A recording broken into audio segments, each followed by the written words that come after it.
foram 20 dias de trabalho, eu estava até contando com o Marco aqui, o Grêmio foi um dos times que deu o menor período de folga ali, exatamente porque tinha essa ideia de que precisava treinar, né, preparar o time. O Cruzeiro, eu brinquei antes sobre a questão do ritmo de jogo, né? O Cruzeiro fez 2 amistosos de nível bom contra a Banfield e contra a Defensa e Justiça, os 2 times argentinos, lá num torneio que teve em Cariacica. Mas assim, podia fazer também Grêmio e Inter, né? Vai pro Inter, vai pro Grêmio, vai pro Inter. Podia ter feito um amistoso mais forte do que enfrentar o glorioso... Lá que o Grêmio enfrentou o... Aimoré, né? Que foi o Grêmio que escolheu jogar contra o Aimoré. E ainda teve o jogo contra o São José, que estava no calendário, enfim, mas podia ter feito um amistoso mais forte se quisesse. O que chama a atenção, assim, do Grêmio é que o Grêmio trabalhou o tempo inteiro pensando nessa base de time. Lembra que a gente comentou aqui o jogo contra o Aimoré, esse, Lucas Esteves na lateral, né? Ó, o Mano tá pensando no Cruzeiro, que não pode contar com o Marlon, com o Cristaldo de 10... quando o Edenilson entrou, por exemplo, de volante, até que existe a possibilidade de entrar o Edenilson para ser um terceiro volante contra o Cruzeiro, mas quando treinou contra o Aimoré, o Edenilson joga de volante com o glorioso Luan Cândido. Então, assim, o Grêmio e o meia, o bom salve, o Grêmio sempre preparou o time no 4-2-3-1 para jogar com o meia por dentro, para jogar com o Alisson de um lado, com o Amuso do outro, na ausência do Kike Oliveira, e chegou lá e jogou assim. E jogou assim e estava completamente bagunçado em campo, sem capacidade alguma de marcar o Cruzeiro. A entrevista do Mano pós-jogo contra o São José dizendo que esse era o tipo de jogo que ele gostava, que favorecia o estilo do Grêmio, porque o Cruzeiro joga e deixa jogar. O que aí tem um erro enorme de análise do Cruzeiro. O Cruzeiro não deixa jogar. O Cruzeiro não é um time faceiro, não é um time que se expõe e dá espaço, pelo contrário, o forte do Cruzeiro é pressionar. É um time que tem a terceira menor média de posse de bola do Brasileirão. Então não é um time que fica muito com a bola, que roda, é um time que pressiona quando tá no campo de ataque para roubar logo, tenta definir rápido a jogada, perde a bola, pressiona de novo. Então quem acha que o Cruzeiro é o time que deixa jogar, não conhece o Cruzeiro. E isso é assustador.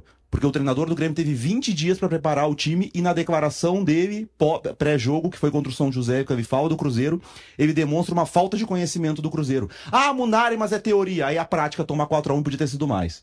Né? Então, assim, um trabalho horroroso esses 20 dias para chegar lá. Ah, mas o Cruzeiro é bom. Só que só um time tinha tomado 4 gols do Cruzeiro no Brasileirão. O Sport, que é o Lanterna. Então não é que o Cruzeiro faz 4 em todo mundo. Não, o Grêmio foi mais um a levar 4. Não. O Vasco, por exemplo, que é o próximo adversário do Grêmio, que é um time mais fraco que o Grêmio, pega jogador por jogador, o Vasco é pior que o Grêmio, levou 1-0 do Cruzeiro. Então, assim, horroroso. Esses 20 dias que o Grêmio trabalhou, tem que dar explicação internamente. Lá, o seu Rossato, o seu Guto Peixoto lá, o Vivian, tem que cobrar. Que trabalho foi esse que foi feito para tomar 4 do Cruzeiro? Para jogar dessa forma? Eu vou esperar que agora o Munari já amaciou, eu vou continuar. Na verdade, assim, a minha surpresa, Kelly, é que o Grêmio cumpriu exatamente o que prometeu que faria, né? O Grêmio é um time que joga com bloco baixo. A gente estava até fazendo esse levantamento aqui antes do programa. O Future fez uma análise de todos os 20 times do Brasileirão. O Grêmio é dos times que se defende mais atrás, mais próximo do seu gol. Quando tu joga tão próximo do teu gol e exatamente teu sistema defensivo é falho, tu tá convidando que o adversário que tem qualidade como o Cruzeiro explore essas dificuldades. O Grêmio é um time que não tem coragem de se posicionar, de marcar o adversário no campo de ataque. E a gente viu o Chelsea, o Maresca, depois do jogo, explicar como fez para bater o PSG. Foi isso, olha, me expus. Eu marquei lá na frente, sabia que era arriscado, que se um time que tem tanta qualidade poderia aproveitar se vencesse os duelos. E o Grêmio, né, o Mano falou muito dessa questão de vencer duelos, que era uma questão que ele trabalharia muito. O Grêmio ontem foi mais do mesmo, né? Mais uma vez, o Grêmio foi um time que jogou dentro do seu campo, nunca se posicionou de forma agressiva no campo para marcar o adversário. E surpreendentemente, os jogadores do Grêmio ficaram ruins recentemente, porque no trabalho do Quinteiros, que foi muito ruim também, não é não tô dizendo que ele deveria ter continuado, até pelo contrário, acho que deveria ter sido encerrado antes do trabalho, mas o Grêmio procurou um treinador que faz exatamente o oposto do que pensava o Quinteiros. O Quinteiros colocava muito na frente, deixava muito exposto o time. O Grêmio nesse ano teve um jogo em que ele conseguiu fazer tudo que foi prometido quando esse time foi montado, que foi com o James Freitas no Grenal, quando ele trabalhou interinamente. Que o Grêmio naquele jogo marcou adiantado, pressionou, recuperou a bola no campo de ataque, foi ofensivo. E hoje o Grêmio, na verdade, é um time que tem medo de marcar na frente, tem medo de se expor, e quando a gente faz as coisas com medo, essas consequências estão aí postas, né? 4-1, e poderia ter sido mais do Cruzeiro ontem. Bom, um ponto importante que eu quero tratar com vocês foi abordado por Mano Menezes na sua entrevista depois do jogo, e tem a ver com a falta de competitividade da equipe. Ele diz que o Grêmio não competiu e que vai precisar fazer algumas mudanças na equipe aí para o jogo contra o Alianza Lima. aí já pela Sul-Americana. Vamos ouvir o técnico gremista e daqui a pouco a gente segue o debate por aqui. Saber escolher bem, ter uma postura diferente de equipe, que saiba enfrentar esse grau de dificuldade de ambiente, de intensidade de jogo, de volume. Acho que a gente hoje não competiu como poderíamos ter competido como equipe. Acho que podemos fazer melhor. E nos escondemos um pouquinho também de pedir a bola no momento mais difícil do jogo. É nessa hora que você tem que ter personalidade, não pode abrir mão de jogar. Difícil ou não, tem que jogar. Tem que assumir as responsabilidades. Para estar num clube grande, tem que assumir as responsabilidades. Muito bem, o que vocês acham, gente? Eu só acho assim que o Mano tá colocando o ônus da estratégia nos jogadores, né? Na falta de personalidade, não se esconder para jogar. Eu acho que não é o que aconteceu ontem em campo. De novo, para mim, a estratégia é o que conduz ao comportamento dos atletas. O Grêmio joga marcando dentro do seu campo, deixando o adversário sair com a bola. Quando um time adversário tem jogadores qualificados, como Matheus Pereira e o Caio Jorge, que está numa fase espetacular, tu tá convidando que o adversário venha jogar dentro do teu campo, tu tá convidando que o adversário tenha a bola, tu tá convidando o adversário a te explorar exatamente o que tu não faz bem, que é se defender. Então, eu acho que, eu entendo o que o Mano quis dizer, não acho que ele esteja passando a responsabilidade para os atletas apenas, tanto que ele abre a coletiva dizendo que a responsabilidade é do técnico, mas, de novo, eu acho que o técnico induz o comportamento no time. E hoje o Grêmio, e tem sido assim nos últimos meses, o Grêmio é um time que joga recuado demais. O Grêmio convida muito o adversário a estar no seu campo. O Grêmio não é agressivo. O Grêmio não toma esse protagonismo que o Mano pede que os jogadores tenham. O Grêmio, como equipe, se propõe a não fazer isso. Então eu acho que é difícil colocar nos jogadores só apenas o ônus agora de ter esse comportamento mais agressivo. Sem colocar culpa, ônus, bônus em qualquer que seja o jogador, eu quero perguntar para vocês o quanto fez falta o Dodi? Não pode para criar, eu acho que no Dodi o problema, a questão, né? Não pode o Dodi virar a solução dos problemas do Grêmio. Assim, o Dodi é melhor que o Alex Santana, sim, né? O Alex Santana, mas quem pediu o Alex Santana e elogiou o Alex Santana em entrevistas? Porque a gente conhece o Alex Santana muito bem, né? O Alex Santana no Corinthians, na hierarquia de volantes, estava atrás do Charles, aquele ex-Inter. Ninguém acharia bom se o Charles desembarcasse em Porto Alegre. A gente conhece, né? Então por que o Alex Santana seria uma boa? Só que aí foi bancado, foi contratado para não iria melhorar, acho que um Dodi grande coisa. E a questão, assim, algumas escolhas que o Mano claramente vai fazer mudanças pro jogo contra o Aliança Lima, né? Dá a impressão, assim, às vezes que o Mano escalou um time que ele não acreditava que fosse funcionar pra mostrar, eu não posso jogar com meia, 2 pontas e tentar ser ofensivo. Agora eu vou ser o Mano Menezes. Mas aí, Munari, volta de novo naquele teu argumento. Por que passou 20 dias trabalhando esse time? Não tem justificativa tu passar 20 dias apostando numa ideia, chega no jogo mais importante que o Grêmio tinha nessa largada, e aí esfarelar a ideia, né? Se viu em campo que não se sustentou. Então, assim, ou o erro tá no planejamento, que eu acho que também está, né? O Grêmio deveria ter um time pelos investimentos que fez, e eu sei que hoje o torcedor acha que todo jogador é ruim, que o Cristaldo é ruim, que o Vila Sante é ruim, que o Alex Santana é ruim, que o Amusa é ruim, que o Alisson tem que voltar pra base, que o Arezzo não serve. Mas, gente, se todos os jogadores estão errados, o sintoma não é individual, o problema é coletivo. Assim, o Cruzeiro de ontem, né? Claro, tu tem o Matheus Pereira, tu tem o Caio Jorge, mas tu tem como titular 2 jogadores que saíram daqui, os caras queriam matar, o Wanderson e o Lucas Silva. O Lucas Silva jogando. Por exemplo, o Lucas Silva é melhor que o Vila Sante? É melhor? Mas quando tava aqui... Mas sabe qual é o problema? O problema é que aqui a gente acha que os caras são super craques e na verdade às vezes nem são tudo isso. Mas não, o Lucas Silva aqui era defenestrado. Não, mas ele tem uma carreira muito melhor que a do Vila Sante. Ele já mostrou muito mais potencial na carreira dele que o Vila Sante. Pra mim é que a gente tem o discurso primeiro que a gente acha que tudo que tá aqui é muito bom. O Vila Sante é um dos melhores do país. Calma lá, mas enfim, não é nem esse o ponto. Mas com o Renato ele foi eleito o melhor volante do Brasileirão. Tá, mas o Lucas Silva já foi pro Real Madrid. Se é isso, então. Não. Eu digo assim, o Vila Sante já jogou muito mais do que ele joga quando ele era bem treinado. Certamente já jogou mais, não é nem esse o debate. Eu acho que eu vejo o Vila Sante hoje pro Grêmio, por exemplo, como o Edenilson esteve pro Inter. Tu não pode querer dele o protagonismo. Se o protagonismo do time for dele, tá tudo errado. O Vila Sante é um dos melhores do país. Calma lá, mas enfim, não é nem esse o ponto. Mas com o Renato ele foi eleito o melhor volante do Brasileirão. Tá, mas o Lucas Silva já foi pro Real Madrid. Se é isso, então. Não. Eu digo assim, o Vila Sante já jogou muito mais do que ele joga quando ele era bem treinado. Certamente já jogou mais, não é nem esse o debate. Eu acho que eu vejo o Vila Sante hoje pro Grêmio, por exemplo, como o Edenilson esteve pro Inter. Tu não pode querer dele o protagonismo. Se o protagonismo do time for dele, tá tudo errado. A mesma coisa é a gente acreditar que se o Dodi estivesse, por exemplo, o Grêmio seria melhor. Ó, aí, quem é a contratação do Grêmio? O Alex Santana, que era reserva do Corinthians. Peraí, Grêmio e Corinthians não são do mesmo tamanho? Então, o reserva do Corinthians, claro, com algumas exceções, não pode ser que chegue do Grêmio para ser o titular. O Corinthians e o quê? Vou deixar... O Corinthians é muito bonzinho, né? O Corinthians vai abrir mão de um jogador para mandar pro Grêmio. Vini, deixa eu aproveitar. O Will Ferreira, o corintiano que assiste o Segue o Fio, ele mandou o seguinte: eu passei a semana inteira avisando vocês gremistas que o Alex Santana era uma carreta bitrem carregada. Vocês não acreditaram. Tá aqui o recado da nossa audiência. É que assim, só pra também, entre aspas, defender o Alex Santana, ele tem uma característica diferente da dos outros volantes do Grêmio. Eu acho que essa é a justificativa.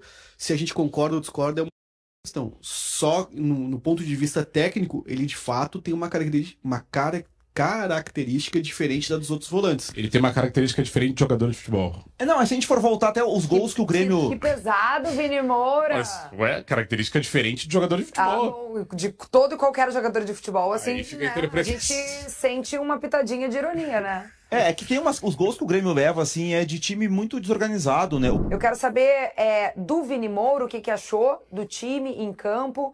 E antes disso, eu queria trazer aqui um assunto que apareceu bastante na entrevista do técnico Roger Machado, que foi a falta de ritmo de jogo. Tudo bem, se reclama muito que falta tempo no calendário do futebol brasileiro. Quando se tem tempo, se trabalha, e aí um dos pontos também a se avaliar é que se perde o ritmo de jogo. Como é que se dosa isso? Não, assim, gente, peraí. A gente reclamou do calendário cheio, de sequência, a gente ficou um mês parado e vamos lá, sobre esse resultado do Inter. Primeiro, o Inter, individualmente, vários jogadores estiveram abaixo, e aí acho que isso pode entrar na conta do ritmo de jogo, a individualidade dos jogadores. A gente aqui, ninguém é louco de dizer que o ritmo de jogo não vai entrar em campo num momento desse, depois de um mês sem jogar, enfim, jogos profissionais. Mas isso é individualmente. O jogador erra o gesto técnico, né, dá o passe errado. Agora, o Inter contra o Vitória, o Inter não funcionou coletivamente. E pra mim, a regra é muito simples. Quando o time não funciona coletivamente, o erro tá no treinador e no trabalho que tá sendo feito. Tu tá acabando com o Roger? Não, mas acho que o Inter precisa rever alguns conceitos de time, de organização, de compactação. Acho que também entra o papel da direção. O Inter precisa contratar um primeiro volante. O Inter tá com muitas dificuldades. Tinha momentos no jogo, assim, e no estádio a gente consegue ter uma outra visão da partida, né? Que o Alan Patrick tava lá na posição dos volantes, pegando a bola. Como é que o teu meio armador vai estar tão longe da área assim, né? Não tem como funcionar. Isso foi um dos problemas e o Roger vai ter que ajeitar isso. Eu não concordo com ele que o ritmo de jogo foi determinante para que o Inter fizesse essa atuação. Acho que coletivamente não funcionou. O que ele pode fazer com isso? Tentar compactar mais o time, eu acho, e também, de repente, escolher outros jogadores, né? Rodar um pouco mais, dar oportunidade para outros atletas. Mas o principal problema do Inter esteve na Casa Mata nesse primeiro jogo aí de retorno, porque vale lembrar, né? O Vitória da Bahia, gente, não existe. O Vitória é muito ruim. O principal problema do Inter esteve na Casa Mata, diz Vini Moura. Os demais consagrados da mesa concordam? Eu acompanho mais de longe por conta da minha rotina profissional, né? Eu passo mais tempo cobrindo o Grêmio, então, assim, eu não vejo tanto. Mas eu acho que o argumento do Roger tem um pouco mais de validade nesse caso pontual, porque são muitos jogadores que estão voltando, né? Me ajuda, Munari e Vini. O Carboneiro voltou de lesão, não tinha jogado nessa parada, né? O Carboneiro voltou, o Clayton Sampaio também voltou. Não. Mas isso foi uma opção, né? Foi opção. O Vitor na lateral.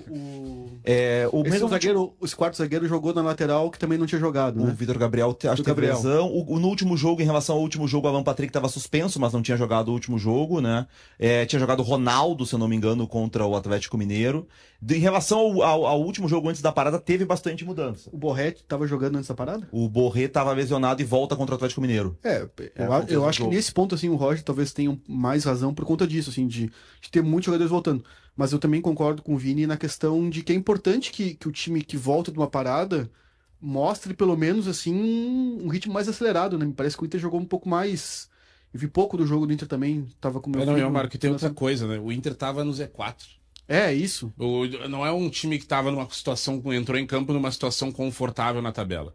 O Inter precisava vencer, e aí o ritmo do jogo parecia um pouco morno, e o tempo foi passando, o 0x0 foi se estendendo. Enfim, não é o fim do mundo, tá? Até porque vale dizer que, dito isso, pior seria se o Inter não tivesse encontrado aquele golaço do Tabata, mas... né, se sofreu assim contra o Vitória, qual é a perspectiva quando o adversário for mais qualificado, né? Eu acho que nesse ponto, assim, é onde se encontra mais a situação do torcedor. É de não ver em campo essa urgência, essa vibração necessária para fazer um resultado contra um time que provavelmente não vai brigar pela mesma coisa que o Inter no campeonato, né? O Vitória é um time bem, bem abaixo dos outros grandes, e o Inter precisa fazer exatamente valer a sua superioridade nesse tipo de confronto. Porque não vai ser contra o Flamengo e o Fluminense nas Copas que vai dar chance de se organizar. Então tem que aproveitar esses momentos pré-decisões, né, que o Inter tem nas Copas, para fazer o time e o torcedor vibrar junto. Então, se não conseguir fazer num jogo em casa, no Beira-Rio, voltando de uma parada, isso realmente acende um pouquinho o sinal de alerta também. O argumento da falta de ritmo, assim, claro que ele é válido depois de 30 dias sem jogar. Só que a questão é como tu fez a preparação, né? O Inter, por exemplo, deu uma folga maior, né, para os jogadores. Então, tu imaginava que tu iria ter esse problema. Outro, o Inter fez um amistoso contra o Brasil de Farroupilha. Repito, o jogo treino, né? Repito, o Cruzeiro pegou 2 times da primeira divisão argentina. Então, se tu quisesse fazer um teste mais forte antes de jogar contra o Vitória, podia fazer. Agora o Roger disse que vai fazer um amistoso no meio da semana. Por que não fez isso antes? Né? E assim, algumas escolhas que ficam comprometidas. Lembra que eu sempre disse aqui, o Rohel é ruim, mas o treinador do Inter escolhia ele tendo o Cleiton Sampaio. O Cleiton Sampaio é pior. O Cleiton Sampaio jogou 45 minutos e o Roger teve que tirar porque ele ia ser expulso. Porque ele não tem nível de Série A do Brasileirão, tanto é que ele jogava na segunda divisão de Portugal. Lembra um dos debates que a gente teve durante o Mundial? Nossa, o Brasileirão é muito melhor que o Campeonato Português, né? Depois do desempenho dos portugueses. Então pensa bem, o cara jogava na segunda divisão de Portugal. É óbvio que ele não vai ser titular de um time grande do Brasil. Isso está claro, o Cleiton Sampaio é pior que o Roger. É muito pior. Aí, bom, o Ramon não é suficiente. Aí bota o Vitor Gabriel na lateral. Pô, mas daí tu não tem zagueiro. Tu tem que escalar o Cleiton Sampaio e tu tira o Vitor Gabriel da zaga. É errado.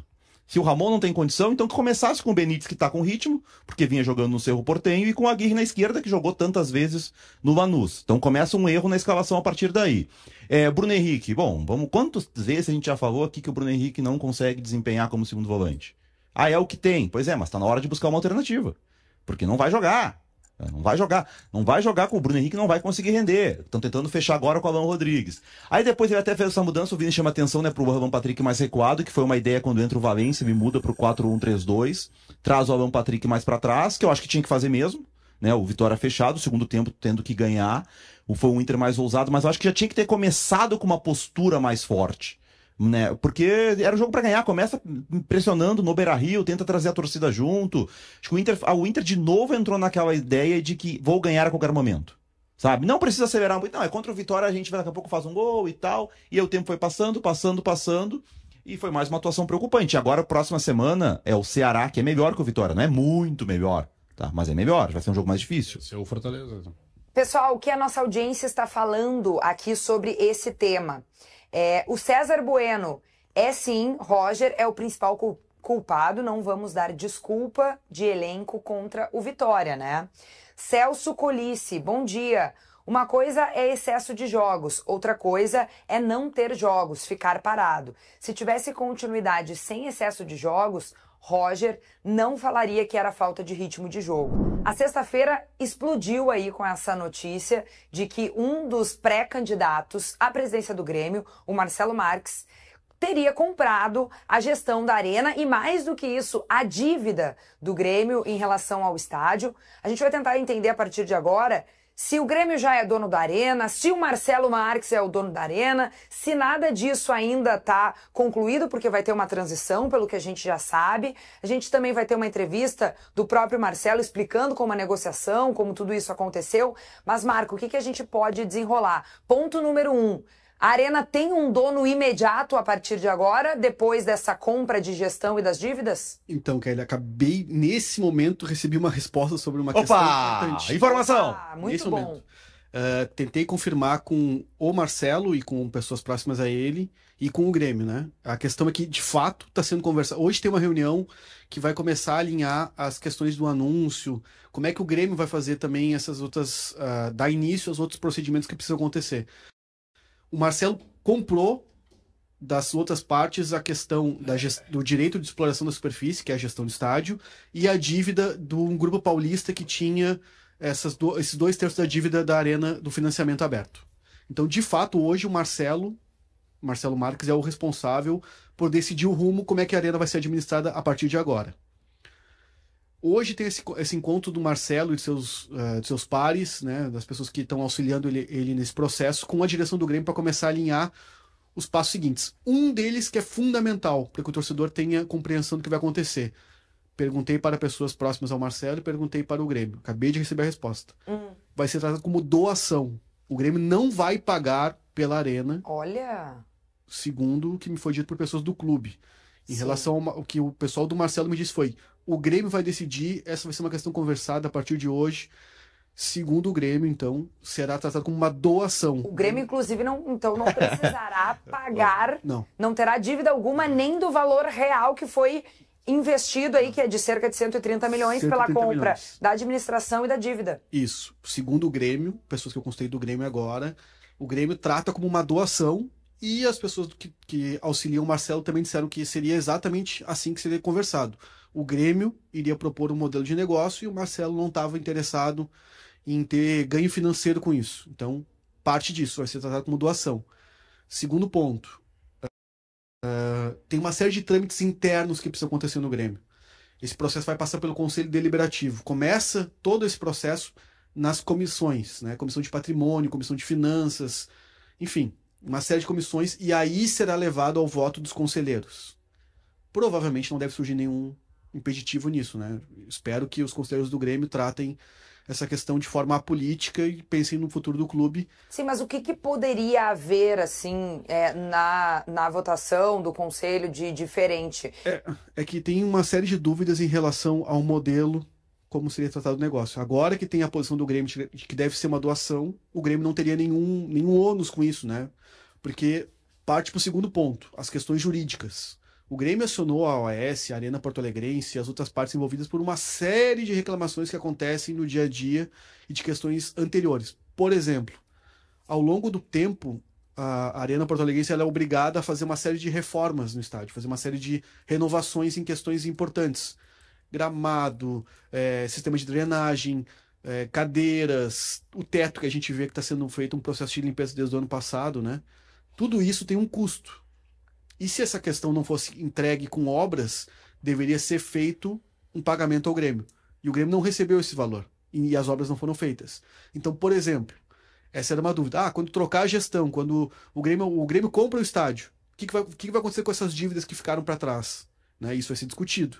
Agora, segundo também o que eu conversei com as pessoas ao longo do final de semana, não seria impeditivo para um acerto, porque todo mundo quer fazer concessões para que o negócio destrave de uma vez. Né? A OAS não quer mais operar o estádio, a Arena Porto Alegrense não tem condições de fazer a gestão no modelo atual, que é tentar vislumbrar um lucro ao final do ano. Né? A gente sabe que não está dando certo.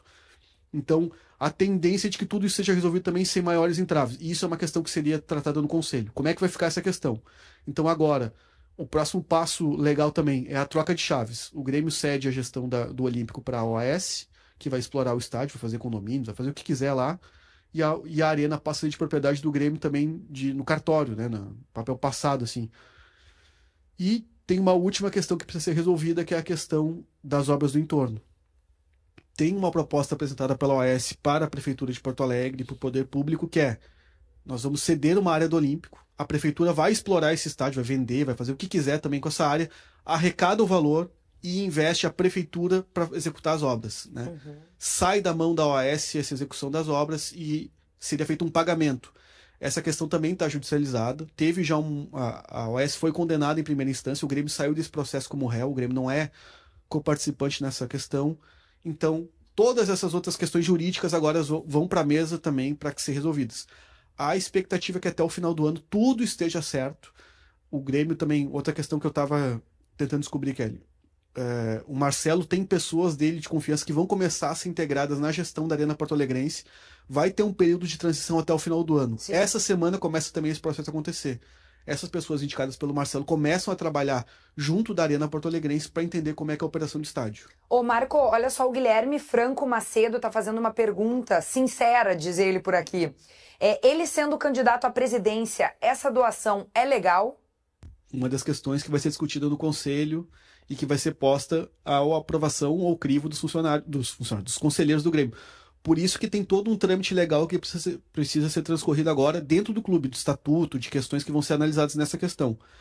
Um outro desdobramento do Conselho, por exemplo, é que os candidatos que estavam, né, aparecendo como opções também para o torcedor e para o associado votar, muitos estão já reconsiderando sua candidatura. Sim, caso do o Calef Calef fez isso, né? Ele já renunciou, né? Já eleição, tirou a sua candidatura, digamos assim, do pleito. A eleição do Conselho de Administração, né, que escolheria o presidente. Ao Conselho Deliberativo, todo mundo deve manter suas chapas.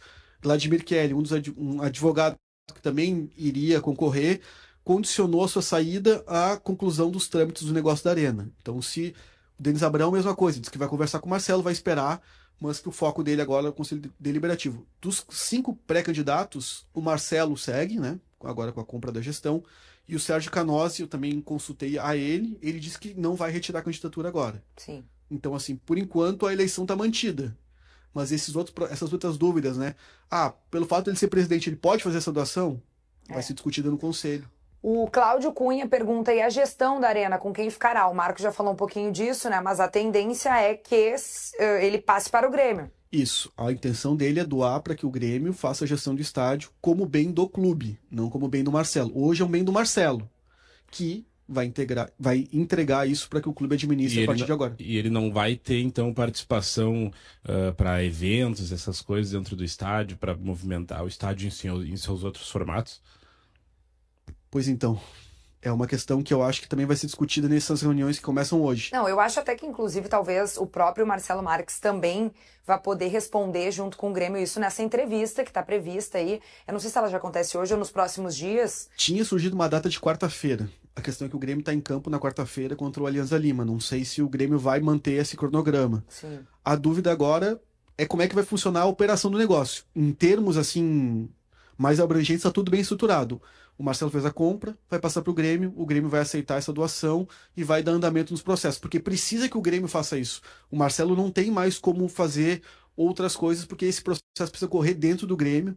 E até eu conversei com o presidente Alberto Guerra na sexta-feira, a gente fez uma entrevista, ele disse, a caneta está na minha mão para resolver as questões jurídicas, então precisa passar pelo clube. E o Marcelo, desde o início, desde esse processo, ele disse que passaria pelo clube mesmo a resolução de muitas dessas questões jurídicas. E agora vai ter andamento nesse processo. O Matheus Dili faz uma pergunta também aqui. Hoje, agora a gente está te sabatinando, tá, Marco?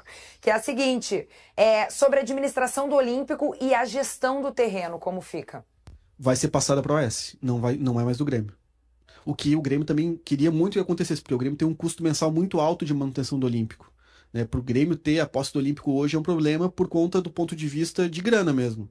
Todo mês o Grêmio tem que pagar segurança, tem que pagar luz, tem que pagar todas as questões tributárias que constam ainda como responsabilidade do Grêmio. Passando isso para a OS, o Grêmio não tem mais voz, o Grêmio não manda mais no Olímpico. O Olímpico passa a ser da OS, que quer, na verdade, o terreno, não quer nada que está em cima da terra ali. Mas tem uma questão, claro, é óbvio que é ótimo ter a arena, vai ser resolvido um problema, mas a partir de agora também o Grêmio vai ter os custos da arena. A partir do momento que o Grêmio assume. Então, por exemplo, o gramado. Por que o gramado da arena é ruim?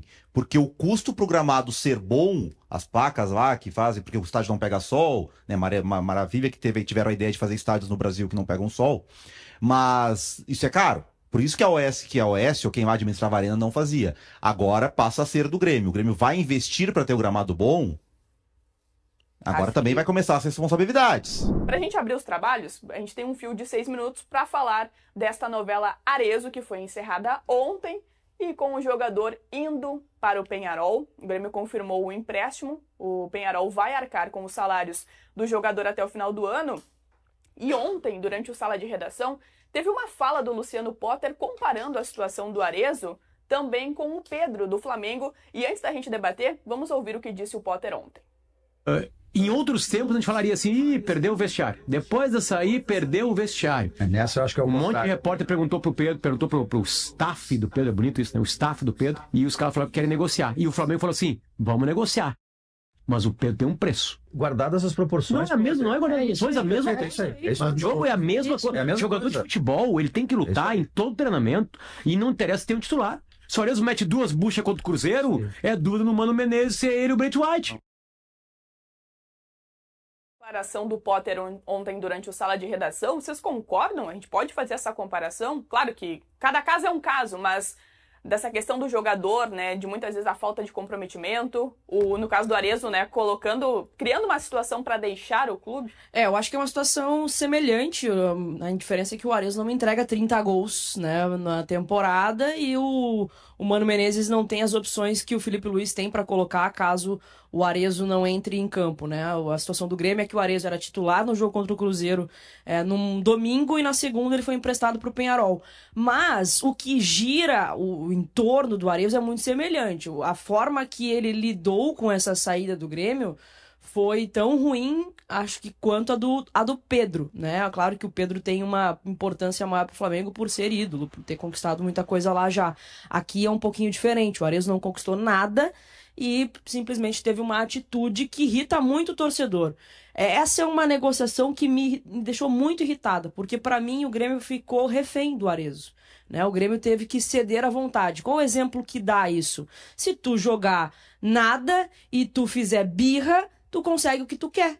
Foi isso, esse é o exemplo que o Arezzo passa pro restante, porque o Arezzo não performou contra o São José, pediu inúmeras oportunidades quando teve, não foi bem, foi mal contra o Cruzeiro, nem suou a camiseta no jogo contra o Cruzeiro lá em BH, e insistiu, combinado ali com o presidente do Peñarol em entrevistas, né, que tava querendo ir pra lá, que tava fazendo de tudo pra sair do Grêmio. Quando o Zé perguntou pra ele aqui se ele tava a fim de ficar no Grêmio, ele deu uma resposta extremamente protocolar, ele conseguiu o que queria. Então me irrita por ser o Grêmio ser refém de um comportamento de um jogador mimado. Mas, ao mesmo tempo, é um alívio pro torcedor em saber que tu não vai contar com um jogador que não tava mais com a cabeça aqui. Claramente, ele já não tava mais com a cabeça aqui. Só que pro Grêmio é ruim, porque investiu 50% foram mais de 3 milhões e meio de dólares por 50% dos direitos do Arezzo, um contrato até 2028, o Grêmio tá preso com esse jogador. Qual é a minha opção agora? É torcer para que o Arezzo faça gol até não poder mais no Peñarol e que chegue alguém no final do ano com dinheiro para investir, para comprar e tirar o Grêmio de um prejuízo que teve, né? Agora, a gente tem que repensar. Foi uma aposta de uma contratação de um jogador jovem que poderia ser um goleador no futuro, que tinha um plano de carreira para ele que não deu certo. Muito pelo comportamento do Arezzo. Eu não acho que tenha faltado oportunidade nessa temporada, não. Temporada passada a gente até pode questionar, né? Ele chega para ser o titular, o Diego Costa volta de lesão e o Bright White é contratado. Ele teve poucas oportunidades mesmo. Mas nessa temporada, as que ele teve, não aproveitou e teve um comportamento, para mim, extremamente antiprofissional. E aí, senhor Munari? Eu acho que assim, são situações diferentes no sentido de que o Pedro, aparentemente, é o seguinte, ele queria jogar, e aí ele não estava jogando, e ele começou a largar os treinos. Né? Que é um comportamento que a gente já tinha visto na época do São Paulo, que depois deu briga com o preparador físico. Não é de hoje, né? Lembra? Esse recorte. O Arezzo era diferente, porque o Arezzo o Arezzo tem alguma coisa que não tá fechando nessa história do Arezzo aí, porque é o seguinte, a informação inicial do Arezzo é de que ele teria conversado com o Mano e com a direção porque ele queria jogar. E aí, se ele não fosse jogar, ele queria sair. Bom, aí o Bright White tá machucado, ele tá jogando. Tá, então, qual era a bronca? Então não era que ele queria jogar, ele queria sair desde o início. A informação passada... Eu acho que não se esperava essa ausência do Bright White. Eu acho que começou a temporada... E aí, como o André Henrique, antes disso, tinha passado na frente dele, né? A gente via isso nas trocas. Sim. Mas passou na frente dele porque ele foi mal contra o Atlético Grau e foi mal contra o Esportivo Luquenho. Tá, mas é aí que tá estranho na história. Porque daí eu termino na reta final, no jogo contra o Corinthians e contra o Juventude, os 2 últimos jogos antes da parada, o André Henrique entra antes dele. Nos passou a impressão de que o André Henrique estava na frente dele. Aí vem a parada. Como ele era o terceiro, ele chega e conversa com a direção dizendo que queria sair pro Peñarol porque ele queria jogar. Tá. Aí machuca o Bright White, ele joga.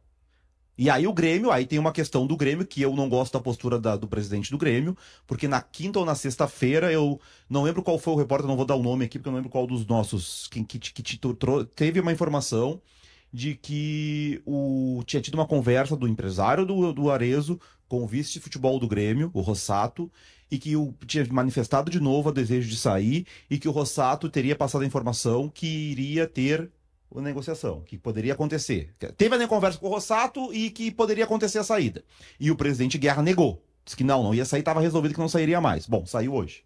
Então, as informações que vêm do staff do Arezzo é que estavam corretas. O Grêmio estava negando errado. Outra coisa, sair na segunda-feira esse negócio.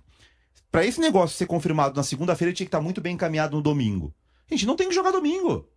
É isso que causa estranheza. Não pode ir pro jogo. Ele foi titular no domingo e na segunda-feira foi emprestado. Alguma coisa não tá conversando aí. Né? Que o cara que tá pronto pra sair, que tá faltando uma assinatura, um detalhe com o Peñarol, na hora que chega uma bola dividida com o Fabrício Bruno e vai dividir, vai morrer a jogada? O jogo de domingo foi a gota d'água. A postura do Arezzo em campo no domingo, porque bastou o André Henrique, em 5 minutos fez muito mais que o Arezzo na partida. Talvez a postura dele no domingo tenha sido a gota d'água pra direção e pro Mano conversarem, não tem o que fazer, vai ter que emprestar. A gente virou refém desse jogador aqui. Isso aí diz muito sobre o momento do Flamengo e do Grêmio.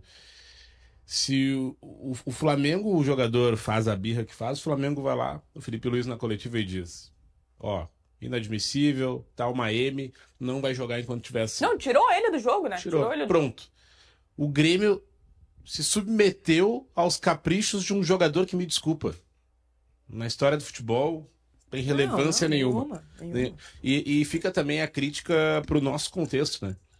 O que o Arezzo faz melhor ou mais que o André Henrique? Hoje nada, né? Só que é um jogador que veio Não, o André de Henrique fora tem vontade de jogar. e o André Henrique é um jogador que tá aqui. Se fosse Andrés Henrico, a gente ia tratar diferente. Eu verdade. acho que tem que rever alguns conceitos. Se é para trazer um jogador que é mediano para menos, não sei nem se o Arezzo não foi nem mediano no Grêmio. Se é para trazer um jogador mediano só para causar na janela ou para, enfim, agradar o torcedor. Que ele foi contratado, Vini, o Grêmio tava na zona de rebaixamento ano passado. Ele chega naquele jogo contra o Vitória, o Grêmio não tinha arena jogando em Caxias.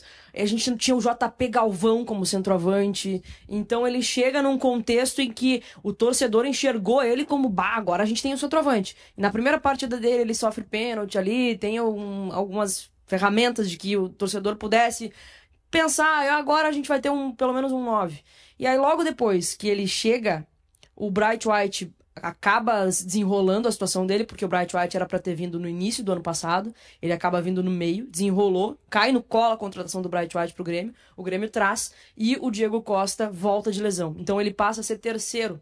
Ele tem poucas oportunidades no ano passado. Nada de novo, né? Não, tá tudo certo. Tem o Bright White, o Diego Costa. Tá tudo certo.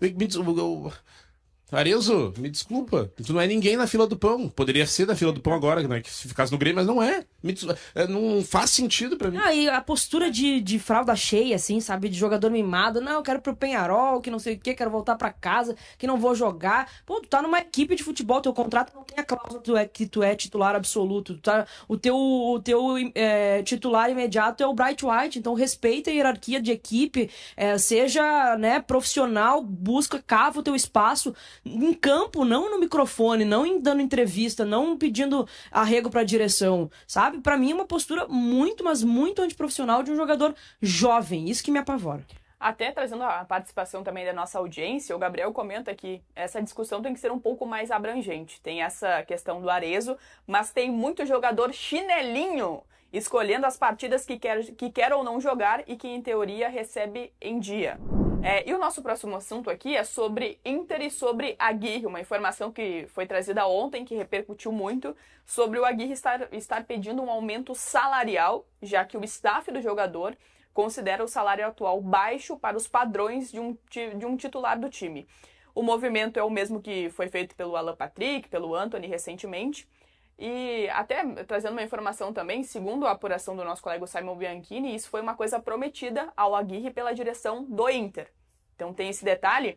O Vaguinho, ele não tá com a gente aqui ainda, porque ele está no departamento médico se recuperando, mas teve um comentário dele no canal do Vaguinha, aqui mesmo no YouTube de GZH, a gente vai trazer também a participação do nosso consagrado. O Aguirre foi campeão gaúcho, mas chegou agora o Aguirre, né? Aguirre, vamos jogar um pouquinho mais para pedir aumento, né? Senão vai vira bagunça, né? Aguirre ajudou, mas tá bem pago, né? Não sei qual é o salário do Aguirre, mas chegou agora. Em 6 meses ele já quer aumento? Não. Nós não sabemos nem se tu vai ser titular do Inter ainda, Aguirre. Então dá uma segurada no teu balanço. Ô, Aguirre, coisa linda. E aí, Vini, tu concorda? Tem que segurar o balanço? Como é que é? Na teoria, sim. Agora, se o Inter prometeu, aí são outros 500, né? Negócio fechado é negócio fechado. Tem que ter palavra e cumprir com compromisso.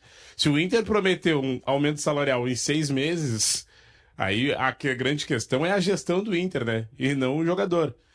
Né? Se tu pedir pro teu chefe, combinar com o teu chefe que em dezembro tu vai ganhar um aumento, vai chegar em dezembro e vai falar: e aí? E aí, queridão? Combinado não sai caro, né? Combinado não sai caro. Não. O aumento, eu tô fazendo a minha. Agora, se não tem o combinado, aí eu concordo com o Vaguinha. Dá uma segurada, né, meu velho? Só que eu não sei, tá cheirando a combinado isso aí. A informação que foi trazida pelo Simon é essa, né? De que teve esse combinado aí, essa promessa de aumento. Eu não consigo,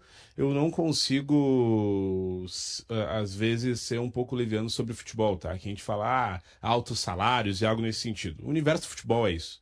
É recheado de altos salários. Se ele combinou com o Inter, depois de fechar 30 jogos, se vencer o campeonato estadual, que eu concordo com o Vaguinha, que é pouco, mas se foi combinado, o Inter tem que cumprir com o negócio, senão assim como em qualquer empresa, tu cria pessoas desmotivadas, né? Se o Inter combinou, tem que cumprir o negócio. E aí, Munari? É que eu sempre digo aqui que o clube só perde, né? O Aguirre chegou no Inter em setembro do ano passado, depois que o Bustos forçou a saída para ir pro River, né? O Inter não queria negociar o Bustos, foi vendido por menos que o Inter gostaria. Aí o Inter trouxe o Aguirre, do Lanús, ele tinha um salário bem baixo no Lanús, foi uma pesquisa de mercado do Inter de encontrar um lateral barato, pagou o Lanús, contratou ele. Nesse meio tempo, entre a saída do Bustos e a chegada do Aguirre, o Roger descobriu o Bruno Gomes. E o Bruno Gomes se afirmou como titular do Inter. O Aguirre fez um jogo. 2 de setembro ele chega ao Inter, e até o final do ano, 4 meses ele recebeu o salário, mais o percentual relativo ao 13º, jogou um jogo. Obviamente que o Aguirre ganhou integral o salário, né? Obviamente que ele ganhou integral. Ele não chegou no Inter e disse, aqui, ó, vocês não fizeram um salário aqui pra mim, pra jogar, né? Eu não tô jogando, então não precisa me pagar tudo isso, me paga 60%. Não, o Inter pagou. Aí ele jogou 6 meses, porque o Bruno Gomes machucou, não jogou tanto assim, tanto é que o Inter buscou o Benítez pra concorrer com ele, e aí ele quer aumento. E aí o clube é obrigado a dar aumento, senão vai ficar de beicinho. Então, o clube de futebol só perde. Se tu vai lá, descobre um jogador, oferece lá o cara na Ponte Preta, lá, 100 mil reais de salário pra um volante reserva, 5 anos de contrato. Esse cara dá errado, tu tem que emprestar pro Goiás, tu tem que pagar mais 4 anos, metade do salário dele pra ficar emprestando pro Goiás, pro Sport, pra Ponte Preta de volta. Se esse cara dá uma resposta acima dos 100 mil, e tu, em vez de tu ser o cara, me dei bem, descobri um volante por 100 mil reais aqui, o cara vai me resolver o problema 5 anos de contrato. 6 meses ele bate na tua porta que aumenta porque tá jogando mais do que tu imaginou. Então, clube de futebol só perde. E tem a ver com o que a gente falou do Arezzo, com a questão do Pedro. Jogador de futebol no Brasil, ele faz o que quer. Era o Arezzo. O Grêmio tinha 2 opções. O Arezzo ia ficar aqui ganhando salário. O Arezzo, se não jogasse, ele não ia diminuir o salário dele. Mas aí, tu negocia, o Grêmio perdeu dinheiro. O Aguirre é a mesma coisa. Se o Inter não der o aumento, ele vai ficar ali, aí vai parar, daqui a pouco não vai render, vai pro banco, o salário vai continuar sendo o mesmo. Que é muito mais do que ele ganhava no Lanús. Que o Inter tá dando a ele jogar Libertadores. Tá dando a ele a possibilidade de daqui a pouco ser vendido e aí sim tem um aumento. Mas o clube de futebol só perde. Por isso que estão todos quebrados, né? Por isso depois tem que virar SAF, vender pra alguém, vender a alma pra sei lá quem. Porque é muito difícil fazer. Tu tá sempre na mão dos mimados dos jogadores. Eu só discordo do Munari que... Vai lá, Vini. Não, é que a culpa é do clube. O clube está prejudicado pela culpa dele mesmo. Eu concordo do Inter prometer aumento salarial para um jogador que nem é titular absoluto, só é titular porque o principal jogador da posição não tá. Eu discordo. Agora, eu não acho que... O meu ponto que eu discordo do Munari é que o Inter prometeu. Aí o problema é do Inter e a má gestão e incompetência tá no clube. Mas acho que isso é uma prática dos clubes, né? Não é especial do Inter, é uma prática dos clubes mesmo, e aí a gente pode discutir se tá errado ou não. Infelizmente, para o trabalhador comum, não, para mim é uma coisa inadmissível, assim, meio que Cara, chegou agora, sabe? Entra na fila, tem muita gente ainda pra ganhar esse aumento, né? Eu me lembro do Cristaldo, quando pediu um aumento, inclusive tava, né, não querendo ficar porque não estava recebendo a valorização salarial que ele achava que merecia. Olha como é que tá o Cristaldo hoje. Não sei se foi por isso, né? Mas olha como é que tá o Cristaldo hoje. Agora, eu concordo com o Vini na questão do combinado. Se o clube que vai lá e dá a palavra, né? O presidente foi lá, ó, aqui tu vai, daqui 6 meses, tu vai ter que me quebrar meu galho aqui como titular agora, porque o Bruno Gomes machucou, e aí a gente vai te dar uma valorizaçãozinha depois. Se teve isso, aí eu acho que fica, né, chato não cumprir. Mas, se foi uma iniciativa do Aguirre, eu acho que a tenteada é livre, tá tudo certo. Mas um pouquinho de bom senso eu tô trabalhando também, com a informação né? do Simon, né? O Simon disse que Um era um pouquinho de bom combinado senso. Que era um combinado. do clube com o jogador. Bom, trazendo participações aqui, o João Vitor, por exemplo, comenta aqui. Daí o Bruno Gomes volta, pega a titularidade de volta e vão ter que dar aumento também? Exatamente. É uma questão. Sim, e o Aguirre não vai ter redução. Não porque vai foi ter ao banco. redução, É. exato. É. Esse tipo de situação, gente, não dá pra ficar refém. Aí é um pouco do que o Flamengo tá tentando fazer, né? Porque parte dessa bronca do Flamengo aí é que chegou o Boto, o diretor português, que o Arrascaeta já foi pedir aumento, que o Gerson pediu aumento, que o Pedro pediu aumento, e ele disse, não, tem contrato, no final do ano a gente conversa sobre isso. E aí já gerou a revolução, né? Então por isso que eu torço muito pra que dê certo o projeto do Boto no Flamengo, porque ele tá saindo desse costume terrível que a gente tem no futebol brasileiro de ficar puxando o saco de jogador, né? E acho que tá certo, o Inter não tem que renovar porcaria nenhuma. Muito bem. Não quer volta pro Vanusa, então. Bom, mais participações aqui, o Emerson Gonçalves comenta, dá uma segurada no balanço aí, Aguirre, né? Vamos dar uma seguradinha. E teve a Cláudia Gonzalez pergunta aqui, mas o Aguirre tá de beicinho? Não, até o momento não, jogou, mas é só uma situação que a gente Sabe o que eu trouxe acho também no importante, noticiário. Valério? Eu acho importante só, ainda mais na posição, eu particularmente falando, de não levar para o lado que o jogador tá fazendo errado, né? E levando em consideração a informação do Simon, porque senão às vezes tu cria um clima desnecessário para um atleta que ele tá fazendo só o combinado e a gente sabe. Não é o Aguirre que vai lá, que são os seus empresários que o só pra gente representam ver assim, e que né? foi algo combinado. Então, se foi combinado, a gente tem que cobrar do clube essa postura. Só pra gente dizer, na informação do Simon da matéria, vem do staff Isso. do Aguirre, que foi Foi com o uma que a gente promessa. falou, É, exatamente, foi o que a gente não é falou. confirmado pelo Inter. E a gente sabe como funciona o empresário de futebol. Porque tão mimado quanto o jogador é empresário de futebol que adora plantar a informação também, né? Exatamente. Então, calma lá. Ah, mas os salários no Brasil são altos. Ah, pois é, podia ter negociado na época, né? Só que tem que, de novo, o Aguirre foi um achado de mercado do Inter. E eu lembro de conversar com vários jornalistas argentinos na época lá sobre o Aguirre estar sendo contratado pelo Inter. O que vocês acham do Aguirre? O Aguirre jogaria em Boca, River, Independente? Não jogaria. Jogador de Lanús. É um jogador que tava aí, não ia sair de lá para um clube para ganhar mais do que ele ganha no Inter. Tá, Munari, muito bem. Obrigada pela contribuição. E para fechar os recados aqui, teve um bem bacana do Cássio Bianchini falando o seguinte. Lembro de uma frase do Paulo... Isso, Simon! Lembro de uma frase do Paulo Santana no Sala de Redação. Eu não saio em férias, os interinos são vorazes. Então te cuida CCD, hein? Cássio Bianchini Beijo. participando conosco aqui. Muito obrigada pelo recado. Em termos de nomes, eu não sei, Checha, o que o Mano pode fazer além disso, né? Porque contra o Cruzeiro a coisa foi muito ruim. Ele vai mudar, vai mexer no time e essas mexidas serão em todos os setores da equipe. Entram Marlon, Dodi e André Henrique, né? E o Edenilson também, né? Pela escalação aqui do GE. Globo, Vila Sante, Alex Santana e Dodi. Tá. O Edenilson na vaga do Cristaldo. Exatamente. O Dodi não jogou lá contra o Cruzeiro, por exemplo. O Dodi estava suspenso contra o Cruzeiro. O Dodi estava suspenso. O Dodi estava suspenso. Então o Dodi está voltando. O André Henrique pelo Arezo, ok, né? O Arezo já foi, estava com a cabeça também em Penharol. Talvez seja um acréscimo aí. O Marlon, obviamente, é um acréscimo. O Dodi aumenta um pouco mais o poder de marcação do meio campo, mas eu já tô cansado desse negócio, vai jogar na defensiva, vai se defender mais, vai botar um volante, isso significa que vai se defender mais. Às vezes tu consegue se defender tão bem com 2 volantes e um meia, entendeu? Aí depende do sistema de marcação, da estratégia de marcação. Eu já não confio mais nessa coisa, um volante a mais vai ser mais defensivo, um volante a menos é ofensivo. Né? Depende com a postura do time em campo, né? Se tu fechar 2 linhas de 4 ou uma linha de 5 e uma de 4 e conseguir se defender bem partindo contra-ataque, né? tu pode jogar com 2 volantes assim. Ô, Munari, é uma boa trocar Cristaldo por Edenilson? Tirar o Cristaldo, sim. Botar o Edenilson não vai mudar nada. Não, mas aí tem uma questão, acho que De quê? de vontade. Sabe quando é que nós estávamos falando de datas volume, antes, né? Eu lembro que eu fui até cuidar quando é que foi. Foi setembro do ano passado, teve o Grenal.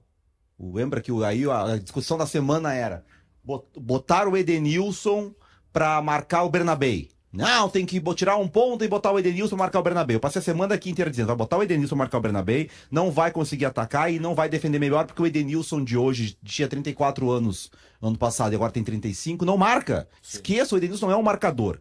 Então sai o Cristaldo, sim, o Cristaldo é horroroso, não tá jogando nada. Tem que tirar o Cristaldo. Agora, vai ganhar poder de marcação com o Edenilson? Cara, gente, não vai ganhar. O Edenilson não marca, o Edenilson dá trote em campo, olha o Edenilson jogando. Tá? Essa ideia, por exemplo, o time do GE é a possibilidade de Dodi, Vivian Sante e Alex Santana. Acho que é até melhor, tá? Esse trio aí. Esse trio vai marcar um pouco mais do que se jogar o Edenilson. Mas a questão, como o Becker falou, é questão de postura, é de marcar direito. Contra o Cruzeiro, por exemplo, o Grêmio tinha de fato 2 volantes, né? Tinha os 2 pontas, mas tinha os 2 pontas voltando com os laterais, que é o que todo mundo faz no mundo pra marcar. Tinha um zagueiro na lateral direita e nem assim se defendeu bem. Eu vou lembrar de um trabalho do Mano, que é o mesmo Mano do Grêmio, era o Mano do Inter também. O Mano foi contra o Flamengo no Maracanã, empatou em 0-0.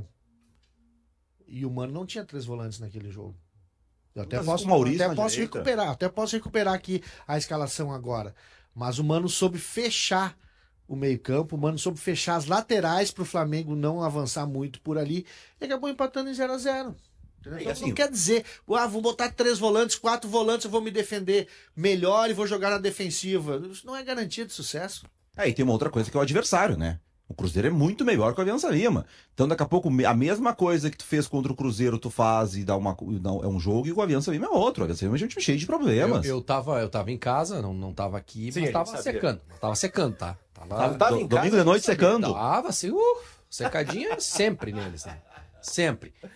Mas assim, hoje, secar o Grêmio, o que surpreende é o Grêmio ter conseguido resultados antes da parada de vitória, empates ali nas últimas rodadas que deixaram o Grêmio longe da vitória contra o Bahia foi um jogo assim fora do normal. O time do Grêmio é muito fraco. O time do Grêmio é fraquíssimo. Esse time que vai entrar em campo aí, o time que jogou contra o Cruzeiro, é um time muito fraco. Isso foi exposto no jogo contra o Cruzeiro, né? E aqui a gente está vendo uma escalação que, na verdade, o Mano deu recados na entrevista, né? Diz que, em outras palavras, ia tirar do time quem não estava comprometido, estava se escondendo do jogo. Não podia se esconder, apesar da dificuldade. Um foi embora já pro Penharol. Foi pro Penharol e o Cristaldo não joga mais no Grêmio. Enquanto o Mano for o treinador, não joga mais. Já me surpreendeu ele ter voltado com o Mano. Achei que ele nem ia jogar quando o Mano chegou. E aí, a gente não pode tirar do contexto desse jogo do Grêmio o que está acontecendo no sonho gremista, né? Que é o ingresso de Marcelo Marques na compra da gestão da Arena e todo o ambiente que está sendo criado para o jogo da volta aqui. Né? Acho que a gente vai falar depois aí da promoção de ingresso e tal. A gente não pode tirar desse contexto, Checha. Tudo que tá. E hoje, o planejamento para esse jogo tem muito a ver com o pensamento do Mano pro jogo da volta. Ferrolho.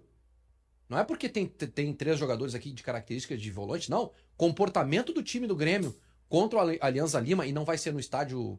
No estádio que eles estão acostumados a jogar, né? Não é o... Vai ser no estádio menor, né? É o estádio deles, mas não é aquele grande de Lima. Talvez a pressão seja um pouquinho maior. Mas ele tem uma pressão porque ele é menor, né? Um pouquinho o outro é maior, tem mais gente, mas se não lotasse, não teria pressão. Assim, o Mano, a estratégia do Mano é voltar vivo para que aconteça uma festa no jogo da volta na quarta que vem. Isso aí. Essa é a proposta. É isso aí. Se o Grêmio voltar lá de Lima com 1-0 contra, o bastidor do Grêmio vai comemorar.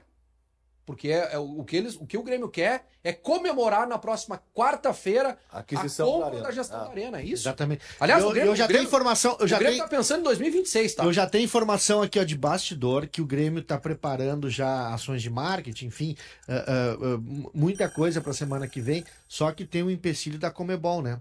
A Conmebol, ela restringe algumas coisas no estádio em função das marcas. né, da Sul-Americana. Ah, sim, dos patrocinadores. Acabou o tempo, mas eu Não, recuperei aqui a escalação do Mano pelo Inter contra o Flamengo, 0-0 em 2022, se eu não me engano. Deixa eu só ver a data aqui. Depois, 2022. Dia 5 de outubro, olha só. Keiler, Bustos, Vitão, Mercado, René, Lisiero e Edenilson. Maurício, Alan Patrick, Pedro Henrique e Alemão. Onde foi esse jogo? Tá dizendo Maracanã. que o Keiler jogou muito esse 0-0. Keiler Keiler. jogou muito. O Keiler. O Flamengo. Jogou muito assim, o quê? O jogo teve o quê? 20 minutos de acréscimo? O Flamengo, Santos, Rodinei, Davi Luiz, Léo Pereira, Felipe Luiz, Everton Ribeiro, Thiago Maia, João Gomes, Arrascaeta, Era Gabigol e Pedro.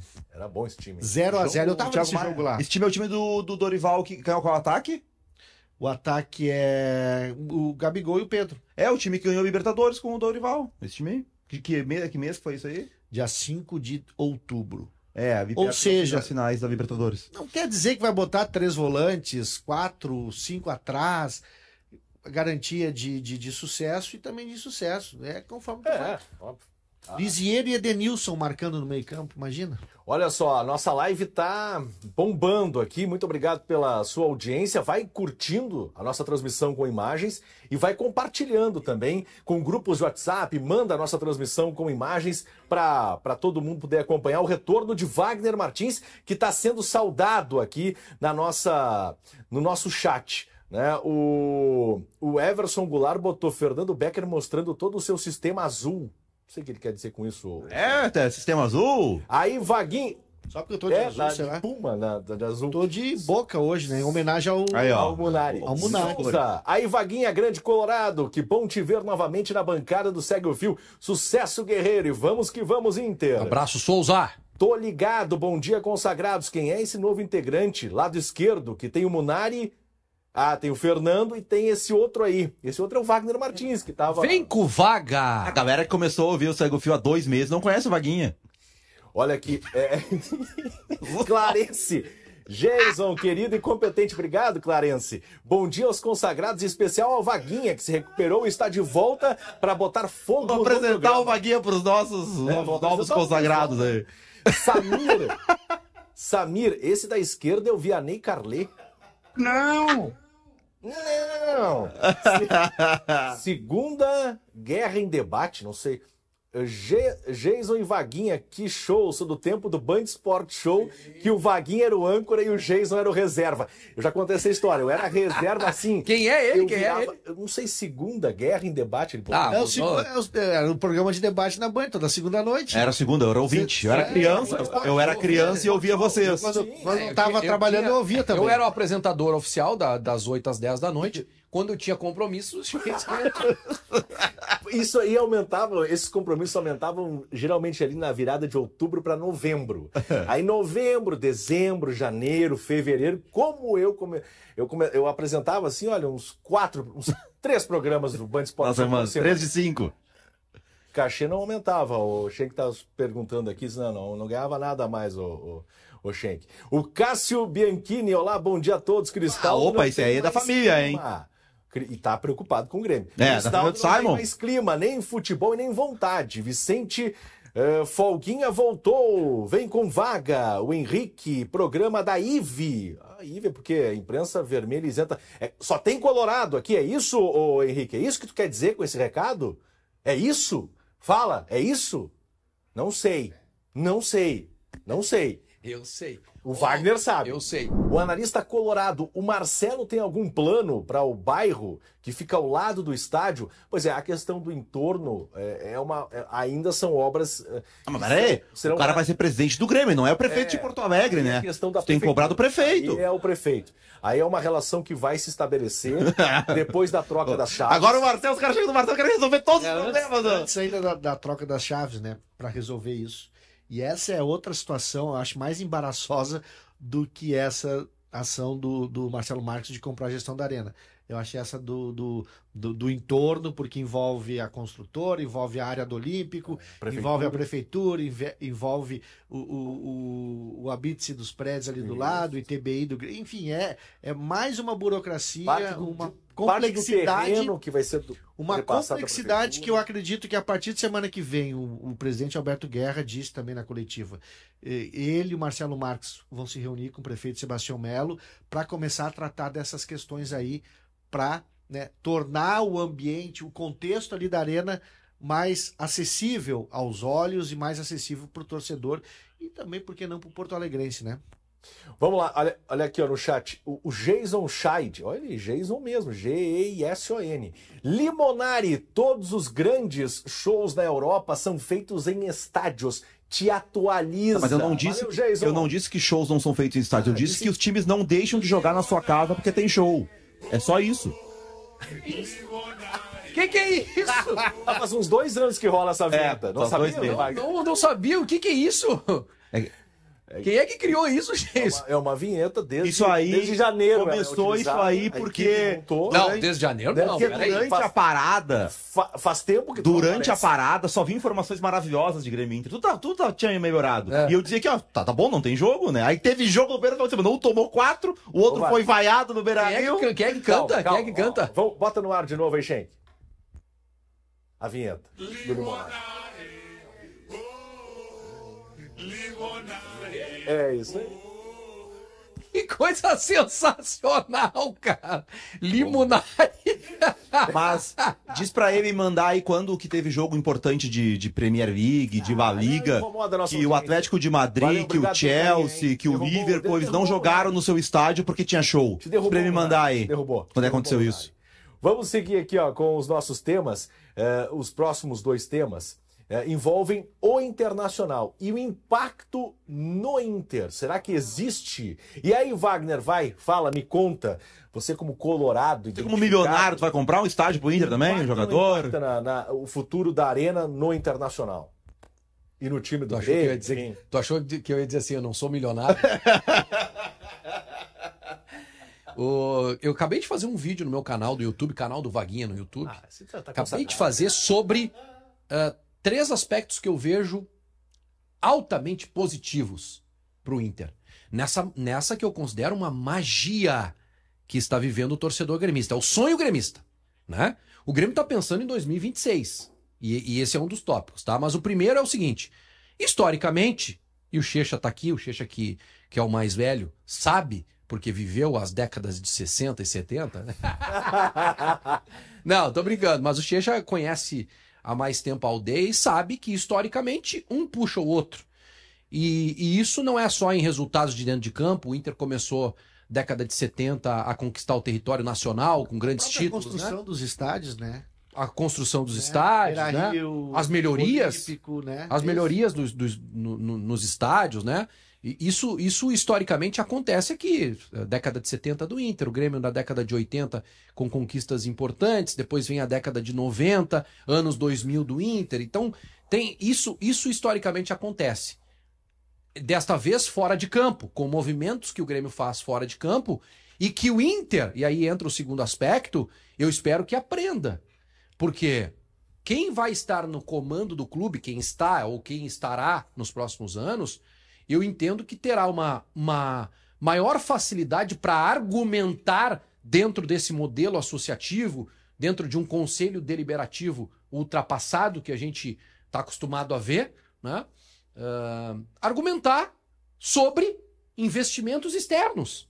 Sejam investimentos de SAF, de colorados apaixonados que querem investir, ou algo como o projeto das debentures, que a gente pode até discutir se é bom ou não para o clube, mas é algo que foi colocado foi apresentado como algo diferente, investimento externo que poderia ter inclusive investimento de torcedores milionários, bilionários do clube. Onde estão os E milionários que foi reprovado pelo conselho, pelo modelo associativo de conselheiros que existe hoje.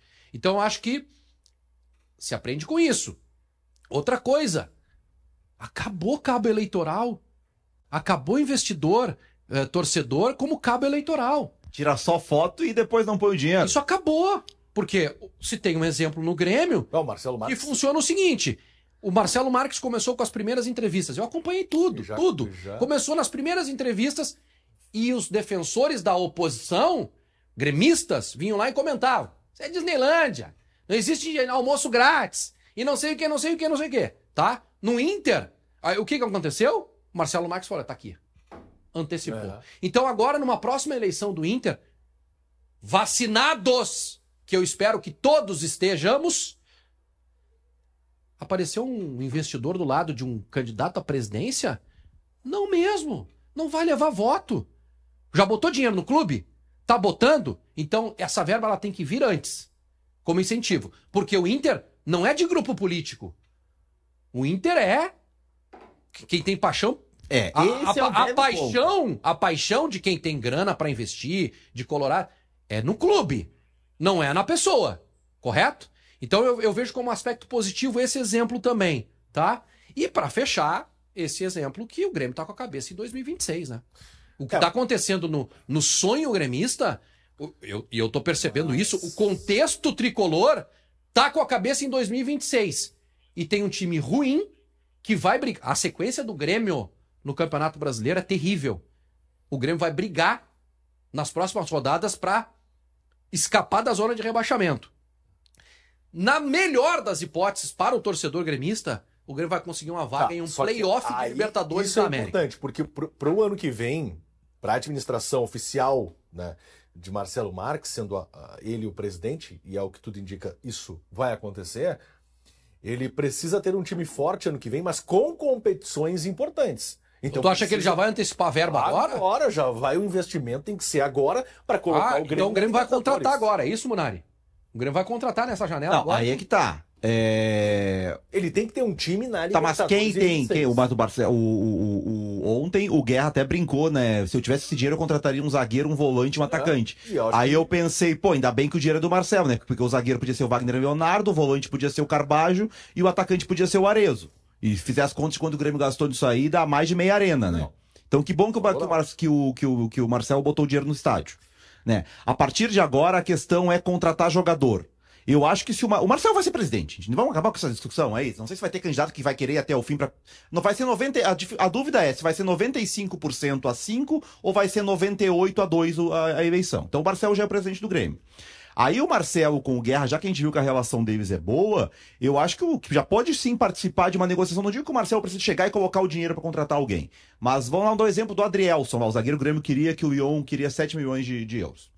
Senta com o Marcelo, tu acha que esse zagueiro é o que tu quer? Quero. Então, eu posso chegar e oferecer pro Lyon lá que eu vou pagar esses 7 milhões em 2 anos? Vai ser na tua gestão? E o Marcelo diz, pode? Faz. Eu acho que já pode começar a ser feito coisas assim, porque não adianta o Grêmio contratar. Por exemplo, o Grêmio estava contratando o Kaique do Juventude. Contrato até 2028. Quem ia pagar o salário do Kaique, na maior parte do contrato, seria o Marcelo. O Marcelo quer o Kaique ou quer outro volante? Então agora eu acho que já pode sim ser planejado junto essas próximas contratações pensando pro ano que vem. Olha só, o Everson Goulart aqui no nosso chat, ele levanta uma questão importante, tá? E que foi falada pelo Guerrinha no sala de redação. O Guerrinha falou que se não tiver time, a torcida vai se afastar, pois o que lota o estádio é time jogando bola. E o Guerrinha tem razão. Tem razão. Isso aí ontem eu fiquei pensando durante a entrevista coletiva dos dirigentes, porque a aposta para potencializar a arena, para a arena dar lucro e ajudar o Grêmio, é toda no torcedor. É toda no torcedor, porque alugar espaço, isso aí, pelo jeito, num primeiro momento, não passa pela cabeça do Grêmio, porque, primeiro, a arena tem que ser atrativa pro torcedor ir lá. O Marcelo falou sobre isso. Pro empresário ir lá e investir na arena, colocar restaurante, bares e lancherias, enfim. Escritórios. Né? Então, a aposta do Grêmio é toda no torcedor, e o Marcelo falou em 300 mil sócios, né? É um número expressivo em se tratando de Brasil. Agora, o torcedor, se o time não ajudar em campo, o torcedor, tem uns que se tornam inadimplentes. Sim. Né? Tem uns que não deixam de ir no estádio. Então o time tem que estar sempre ganhando, conquistando o título, jogando bem, dando espetáculo, para o estádio ficar cheio. Olha só, o Nick botou aqui, ó, show de programa, parabéns, valeu Nick, vai comentando aqui, vai trazendo mais amigos também para participar aqui do Segue o Fio e vai compartilhando a nossa live. Vamos falar do sistema defensivo do Grêmio agora sim.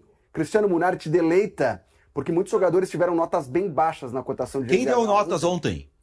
Esse que tá deu notas baixas dos jogadores ontem? Sim. Qual foi a média? Serrote 4, Wagner Leonardo 5, acho que Kahneman 5,5 ou 6 e Marlon 5. Acho que 5, Marlon. Mas o Mano Menezes, na entrevista coletiva, disse que a defesa foi bem, com exceção do lado direito, que sofreu. Essa foi a frase do Mano Eu Menezes. acho que ele não vê o jogo. Né? Tem dois lados, tem o lado direito e o lado esquerdo. Eu fui fazer um O levantamento. lado direito não foi bem. Vamos com o levantamento Munar, que ele é bem interessante. Eu fui fazer um levantamento, porque ontem o Aliança Lima finalizou 23 vezes contra o gol do Grêmio. A gente falou antes sobre o Grêmio, foi o pior desempenho defensivo do Grêmio no ano. Antes disso, o pior desempenho em termos de permitir finalizações do adversário foi naquele jogo contra o Atlético Mineiro, na Arena, na estreia do Brasileirão, que o Grêmio ganhou, mas lembra?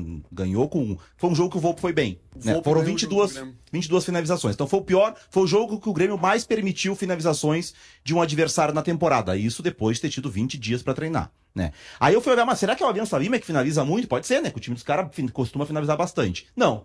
O Aliança Lima, desde março, não chegava a um número assim de finalização. No ano todo, o Aliança Lima só finalizou mais do que 23 vezes, 2 vezes. Finalizou 24 contra o Ayacucho e contra o Cusco.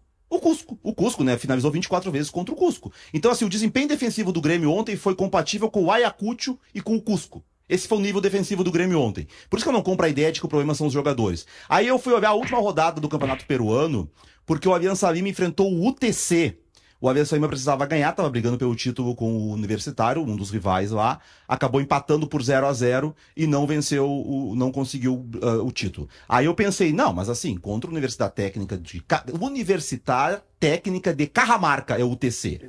Esse cara estava precisando ganhar o jogo, no final deve ter finalizado muito mais que contra o Grêmio. Não, foram 18 finalizações. Então se a Universidade Técnica de Cajamarca consegue permitir menos finalizações do Aliança Lima que o Grêmio, o problema do Grêmio não tá nos jogadores. E não tá no garoto, no coitado do Serrote, que jogou pelo lado direito, que não tinha jogado contra o Cruzeiro, jogou o Gustavo Martins ali, e o Grêmio tomou 4. E ontem quem teve a ideia de tirar o Gustavo Martins, um zagueiro, e colocar um lateral voltando de lesão foi o Mano. Né? Foi o Mano. E no primeiro tempo, o Castilho já tinha causado problemas pela esquerda. Eu acho que o Mano, não sei se o Mano, de onde ele estava, ele não conseguia ver o jogo, porque o Castilho entra uma hora driblando o Marlon, driblando o Kahneman, todo mundo pela esquerda ali. E o Serrote salva o gol no primeiro tempo. Lembra? O Serrote dá um carrinho e o Castilho estava pela esquerda, em cima do Marlon. Depois o Gorosito inverte, entra o argentino Gentili, que fez o primeiro gol na direita, e vai o Castilho para a esquerda, em cima do Serrote. Tem algumas jogadas antes do gol e o treinador do Grêmio não viu que tinha que ajudar o Serrote ali. Então, assim, eu acho assim, de uma falta de... Tu não pode colocar na culpa de um garoto de 18, 19 anos, tem o Serrote. Tu perde um jogo desses, de 2-0 pro Aliança Lima, depois de tomar 4 pro Cruzeiro, vai pra coletiva e diz que tu se defendeu bem e que a culpa foi do guri. Deixa eu te interromper. Isso aí não é legal fazer. Eu tenho um ponto aqui no ouvido que hoje, inclusive, eu tô brigando com ele tá caindo da minha orelha toda hora. Mas tem uma Ave Maria cheia de graça aqui no meu ouvido que diz o seguinte, que o Cajamarca foi melhor porque o Carra marca. É uma boa. É uma boa. É uma boa. Universidade Técnica de Cajamarca. Mas esse problema defensivo, eu acho que também não dá para limitar os zagueiros, aos laterais. Ontem, pretensamente, Marcos Souza, o Grêmio deveria se defender melhor porque o Mano optou por um sistema com 3 volantes na frente da área. Vilhaçante, Dodi e Edenilson. Eu nunca fui um contador de volantes. Eu acho que passa muito pouco a explicação que um time produz ou deixa de produzir pela quantidade de jogadores volantes em campo. Mas a postura do Grêmio, o Grêmio marcou... a gente já falou isso aqui alguma vez na semana passada. O Future, um portal que alimenta de estatística, muitos clubes contratam por questão de dados, fez um levantamento dos clubes que marcam mais perto do seu gol no Brasileirão. O Grêmio era um dos times que mais perto do seu gol marcava. O que isso induz? Tu dá espaço para que o adversário saia com a bola com tranquilidade e tu chama o adversário para perto do teu gol. Se reconhecidamente uma das carências técnicas do Grêmio tá na figura dos zagueiros, por que tu vai deixar que teu adversário fique perto do teu gol o tempo todo? Né? E o Grêmio marca muito perto do seu gol. Por que o Grêmio não consegue atacar o adversário? Porque quando tem a bola, ele tá a 60, 80 metros do gol e com 2 jogadores na frente, o Alisson disparando e eventualmente o André Henrique, ou ontem o Aravena, o Edenilson, enfim. O Grêmio marca com um bloco muito baixo, chama muitos jogadores pro seu campo. O Quinteiros era muito ruim, o time não funcionava. O Grêmio marcava de uma forma mais agressiva. O Grêmio jogava muito mais exposto com o Quinteiros e muito mais propenso a atacar. Com o Mano, o Grêmio joga de forma muito mais defensiva e muito menos propenso a atacar. E ainda assim, dá muito espaço aos adversários. Alguma coisa precisa ser feita para corrigir esse problema. Não passa por contratar um meia, como o Mano disse ontem, para jogar mais. Não passa por contratar um zagueiro destro apenas. Acho que faz muita... Se tem algo que a direção precisa dar uma resposta, é nessa questão. O Grêmio não pode passar um ano sendo uma carência. 221 dias. 221 dias. O Munari tem esse contador atualizado. Ele acorda, vai lá, anota. Com o dia e manda pro shake. Vou aproveitar essa vírgula do Marco sobre o zagueiro. Vamos antecipar então esse tema que estava no nosso fio. A gente vai antecipar. Só antes, deixa eu trazer a parcial da nossa enquete, né? O Grêmio vai reverter a situação contra o Aliança Lima? Não. 76%. Sim, 22%. Tem muito gremista que está pessimista.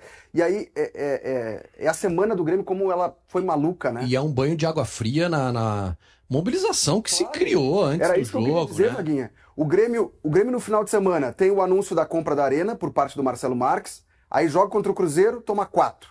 Banho de água fria.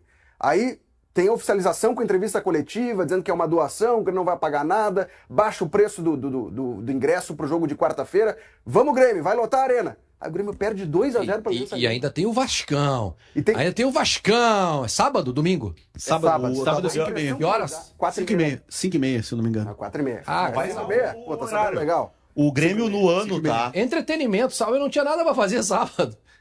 Sábado de tarde, que a impressão que passa é que tem o Grêmio dos gabinetes, o Grêmio do futuro, como diz o Vaguinha, de 2026, e o Grêmio do presente, o Grêmio do campo, que um não tá dialogando com o outro. E se não dialogar, o Grêmio do futuro não vai existir. 2026, que se espera que seja grandioso, o Grêmio no outro patamar, com investimento... O que tu tá querendo dizer com isso, Felipe? Que o Marcelo Marques tem que botar aporte agora, já, pra montar time? É uma questão de dinheiro, eu, empresário, eu não investiria R$1 no Grêmio até eu saber qual a direção que esse time e esse grupo vai tomar na janela. Tu não pode financiar um projeto que agora, nesse momento, a gente não sabe qual vai ser o futuro. O Mano vai seguir no Grêmio. Mas só um pouquinho, se não financiar agora... O futuro pode ser a Série B, daí é mais grave. Mas de novo, Vaguinha, a gente... Marcelo deve estar desesperado. Marcelo Marques deve estar desesperado, querendo falar com o Guerra. Ele quer agendar uma reunião com o Guerra, quer fazer time agora, lógico. O dinheiro do Marcelo. Lógico. Alguém que conhece o Marcelo sabe se ele é adepto daquela ideia de fechar a casinha fora de casa ou ele gosta de jogar futebol? A gente falou com ele já sobre isso na sabatina. Ele se disse um fã do Mano, do Filipão, mas se os resultados não viessem, ele trocaria. Ele não vai manter por manter. Que o Marcelo Marques diga o seguinte: tá bom, gente, eu vou doar hoje pro Grêmio 30 milhões de reais. Tá? Digamos que. Não é notícia, pode doar, tá? não. Acabou a doação, né? Tá, não, vai continuar doando, mas. Vaguinha, quem é que vai contratar? O mesmo que contratou esse elenco aí, o Gemerson e o Emi. Leonardo, que o Vaguinha citou e tá certo, e o Marco falou agora há pouco, que é o zagueiro canhoto que tá jogando improvisado na direita, custou quase 30 milhões de reais. Então, o dinheiro nem sempre ele é a salvação, porque o dinheiro mal investido pode trazer problemas lá na frente. Aliás, vamos antecipar esse assunto do zagueiro, porque hoje se completa 221 dias desde o fim do Brasileirão do ano passado, quando o Grêmio passou a procurar oficialmente um zagueiro destro para o lugar do aposentado Jeromel. Aliás, o Grêmio já sabia que o Jeromel iria se aposentar, né? Pois o grande favorito desse meio de ano para assumir esse posto do Jeromel não vem mais. O Adrielson está saindo do Lyon, da França, rumo ao Al-Wassel, dos Emirados Árabes. E chama a atenção o valor da transferência, pessoal. Os árabes vão pagar 2.200.000 euros, muito abaixo daqueles 7 milhões que o Lyon tinha pedido ao Grêmio.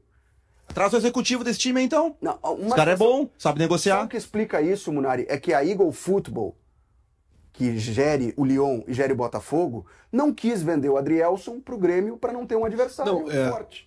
Essa informação eu até fui atrás. Na sexta-feira eu recebi uma explicação do que tinha acontecido do ponto de vista do Grêmio, tá? Não tô dizendo que seja a verdade absoluta. A informação que eu tinha é que o valor da transferência nunca foi um impeditivo para Grêmio e Lyon e Adrielson, Grêmio e Botafogo, enfim.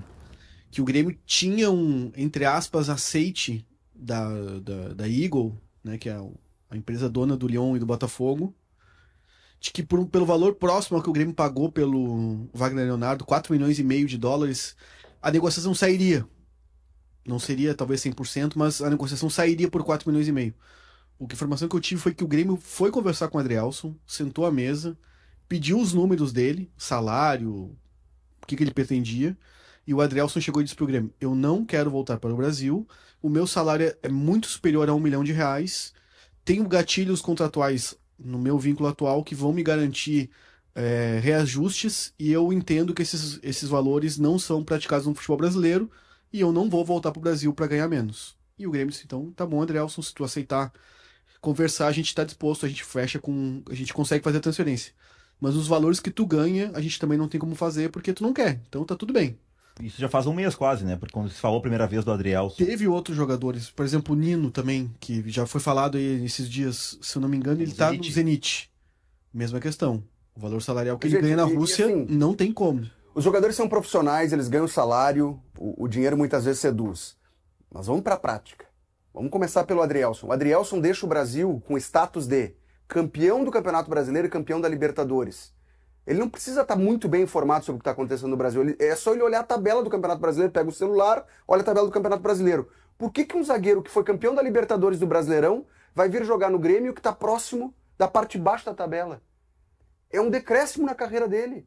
O Nino, ele deixa o Fluminense campeão da Libertadores. Ah, tá no Zenit, tem guerra, não quero mais ficar na Rússia. Por que ele vai vir jogar aqui? Não tem lógica isso. Por mais que ele ganhe bem. Ao mesmo tempo que o argumento com certeza é válido para essa situação, não, os jogadores não enxergarem no Grêmio um mercado atrativo no momento, mas tem muito jogador de futebol espalhado pelo mundo que deve preencher tecnicamente as características que o Grêmio precisa de um zagueiro, né? A questão hoje também que atrapalha muito o Grêmio é que o número de estrangeiros inviabiliza que tu contrate um outro jogador que não é brasileiro e te aumente o problema de daqui a pouco outros jogadores que tu tem que são soluções para outras posições não podendo jogar. Então por isso é uma bola de neve que o Grêmio segue deixando aumentar, porque não consegue resolver essa questão. Achar um zagueiro brasileiro de nível com titularidade, dentro dos valores que o Grêmio pode pagar e que aceite participar de um projeto que no momento não é bem sucedido. Sou o Alarme, tem recados aqui no nosso chat, na nossa live, eu quero ler alguns deles. E tem uma pergunta do Milton Felipe Helfenstein, que pergunta: cadê o CCD, Wagner Martins? CCD tá de férias. Tá de férias. Por isso que ele não veio. Mas tá na área, né? Mas ele tá vem. na área, tá ele na vem área. em breve. Eneida Barbosa, não tem nenhum jornalista identificado com o Grêmio aí no programa, por quê? Porque CCD Quero ouvir, segundo a informação do Vaguinha. CCD tá de férias. A Keck eu não sei onde tá. A Keck tava trabalhando até 1h da manhã. O técnico do Inter, o profissional, Roger Machado, deu uma entrevista pro pessoal da Rádio Inferno, nossos colegas da Rádio Inferno, e entre outras situações, Vaguinha, falou sobre o Ricardo Matias. Disse que o Matias ainda oscila em treinos e jogos, tem que alcançar aí uma regularidade no dia a dia para receber mais oportunidades no time principal. O que tu acha disso, Vaguinha? Bom, eu ouvi essa entrevista do Roger, tá? E tem uma contradição aí, tá? Tem uma contradição aí.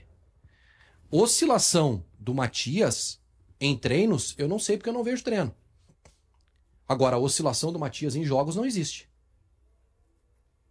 O Matias foi escalado como titular contra o Nacional e fez gol. O Matias foi escalado no jogo seguinte contra o Mirassol e salvou o Inter da derrota no Beira-Rio. Foi escalado? Não. Sim, ele foi escalado como titular e ele fez o gol. Tá aí o gol dele. Depois ele se machuca. Sim. Contra o Maracanã lá. E aí ele fica de fora da sequência contra o Sport Recife. Não, ele se machuca contra o Sport. Isso que ele entra, lembra, no jogo. Ele se machuca contra o Sport. E aí ele fica de fora do jogo contra o Bahia e do jogo contra o Fluminense e do jogo contra o Atlético Mineiro. Então não existe oscilação do Matias em jogos. Ponto. Oscilação em treinos? Pode ser.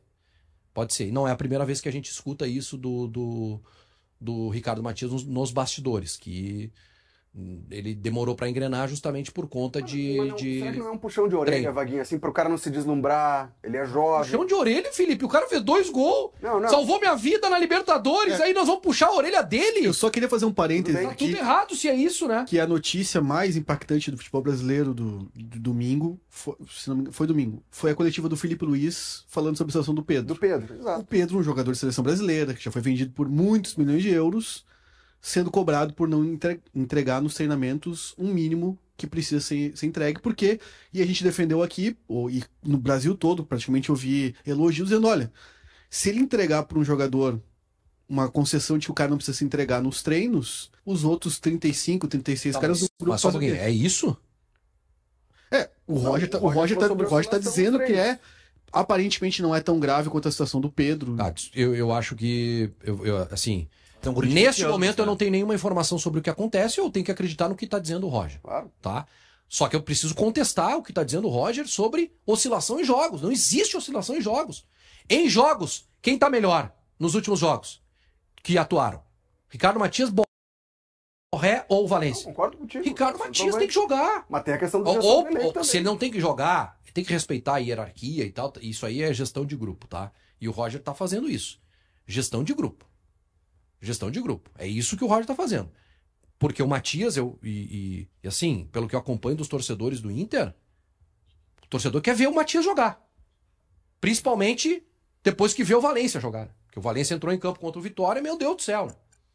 Então, tem que achar um lugar pro Ricardo Matias, pelo menos, entrar no segundo tempo e participar mais dos jogos. Acho que assim, tem uma grande diferença que é a questão do tamanho do jogador. Né? O Filipe Luís está falando do Pedro. O Roger está falando de um garoto. E garoto também é trabalho do treinador ensinar, educar, resolver, corrigir. Garoto não vai sair pronto com 20 anos, ele vai treinar tudo, vai comer direitinho, vai dormir na hora certa, não vai errar. É isso. O treinador também tem que fazer correções. E o que me incomoda nisso é o seguinte: sempre é nos guris. Né? Então quer dizer que se o Matias estivesse treinando bem, ele iria ser titular e o Borré e o Valência sairiam do time? Será que sairia? Mas essa entrevista não faz parte de uma educação também? Não sei, ele tá expondo que o garoto não tá jogando por isso. Né? Beleza, não vai jogar por isso. Mas daí, tá, digamos o seguinte: o Borré amanhã sofre uma vez. Bate na madeira aí.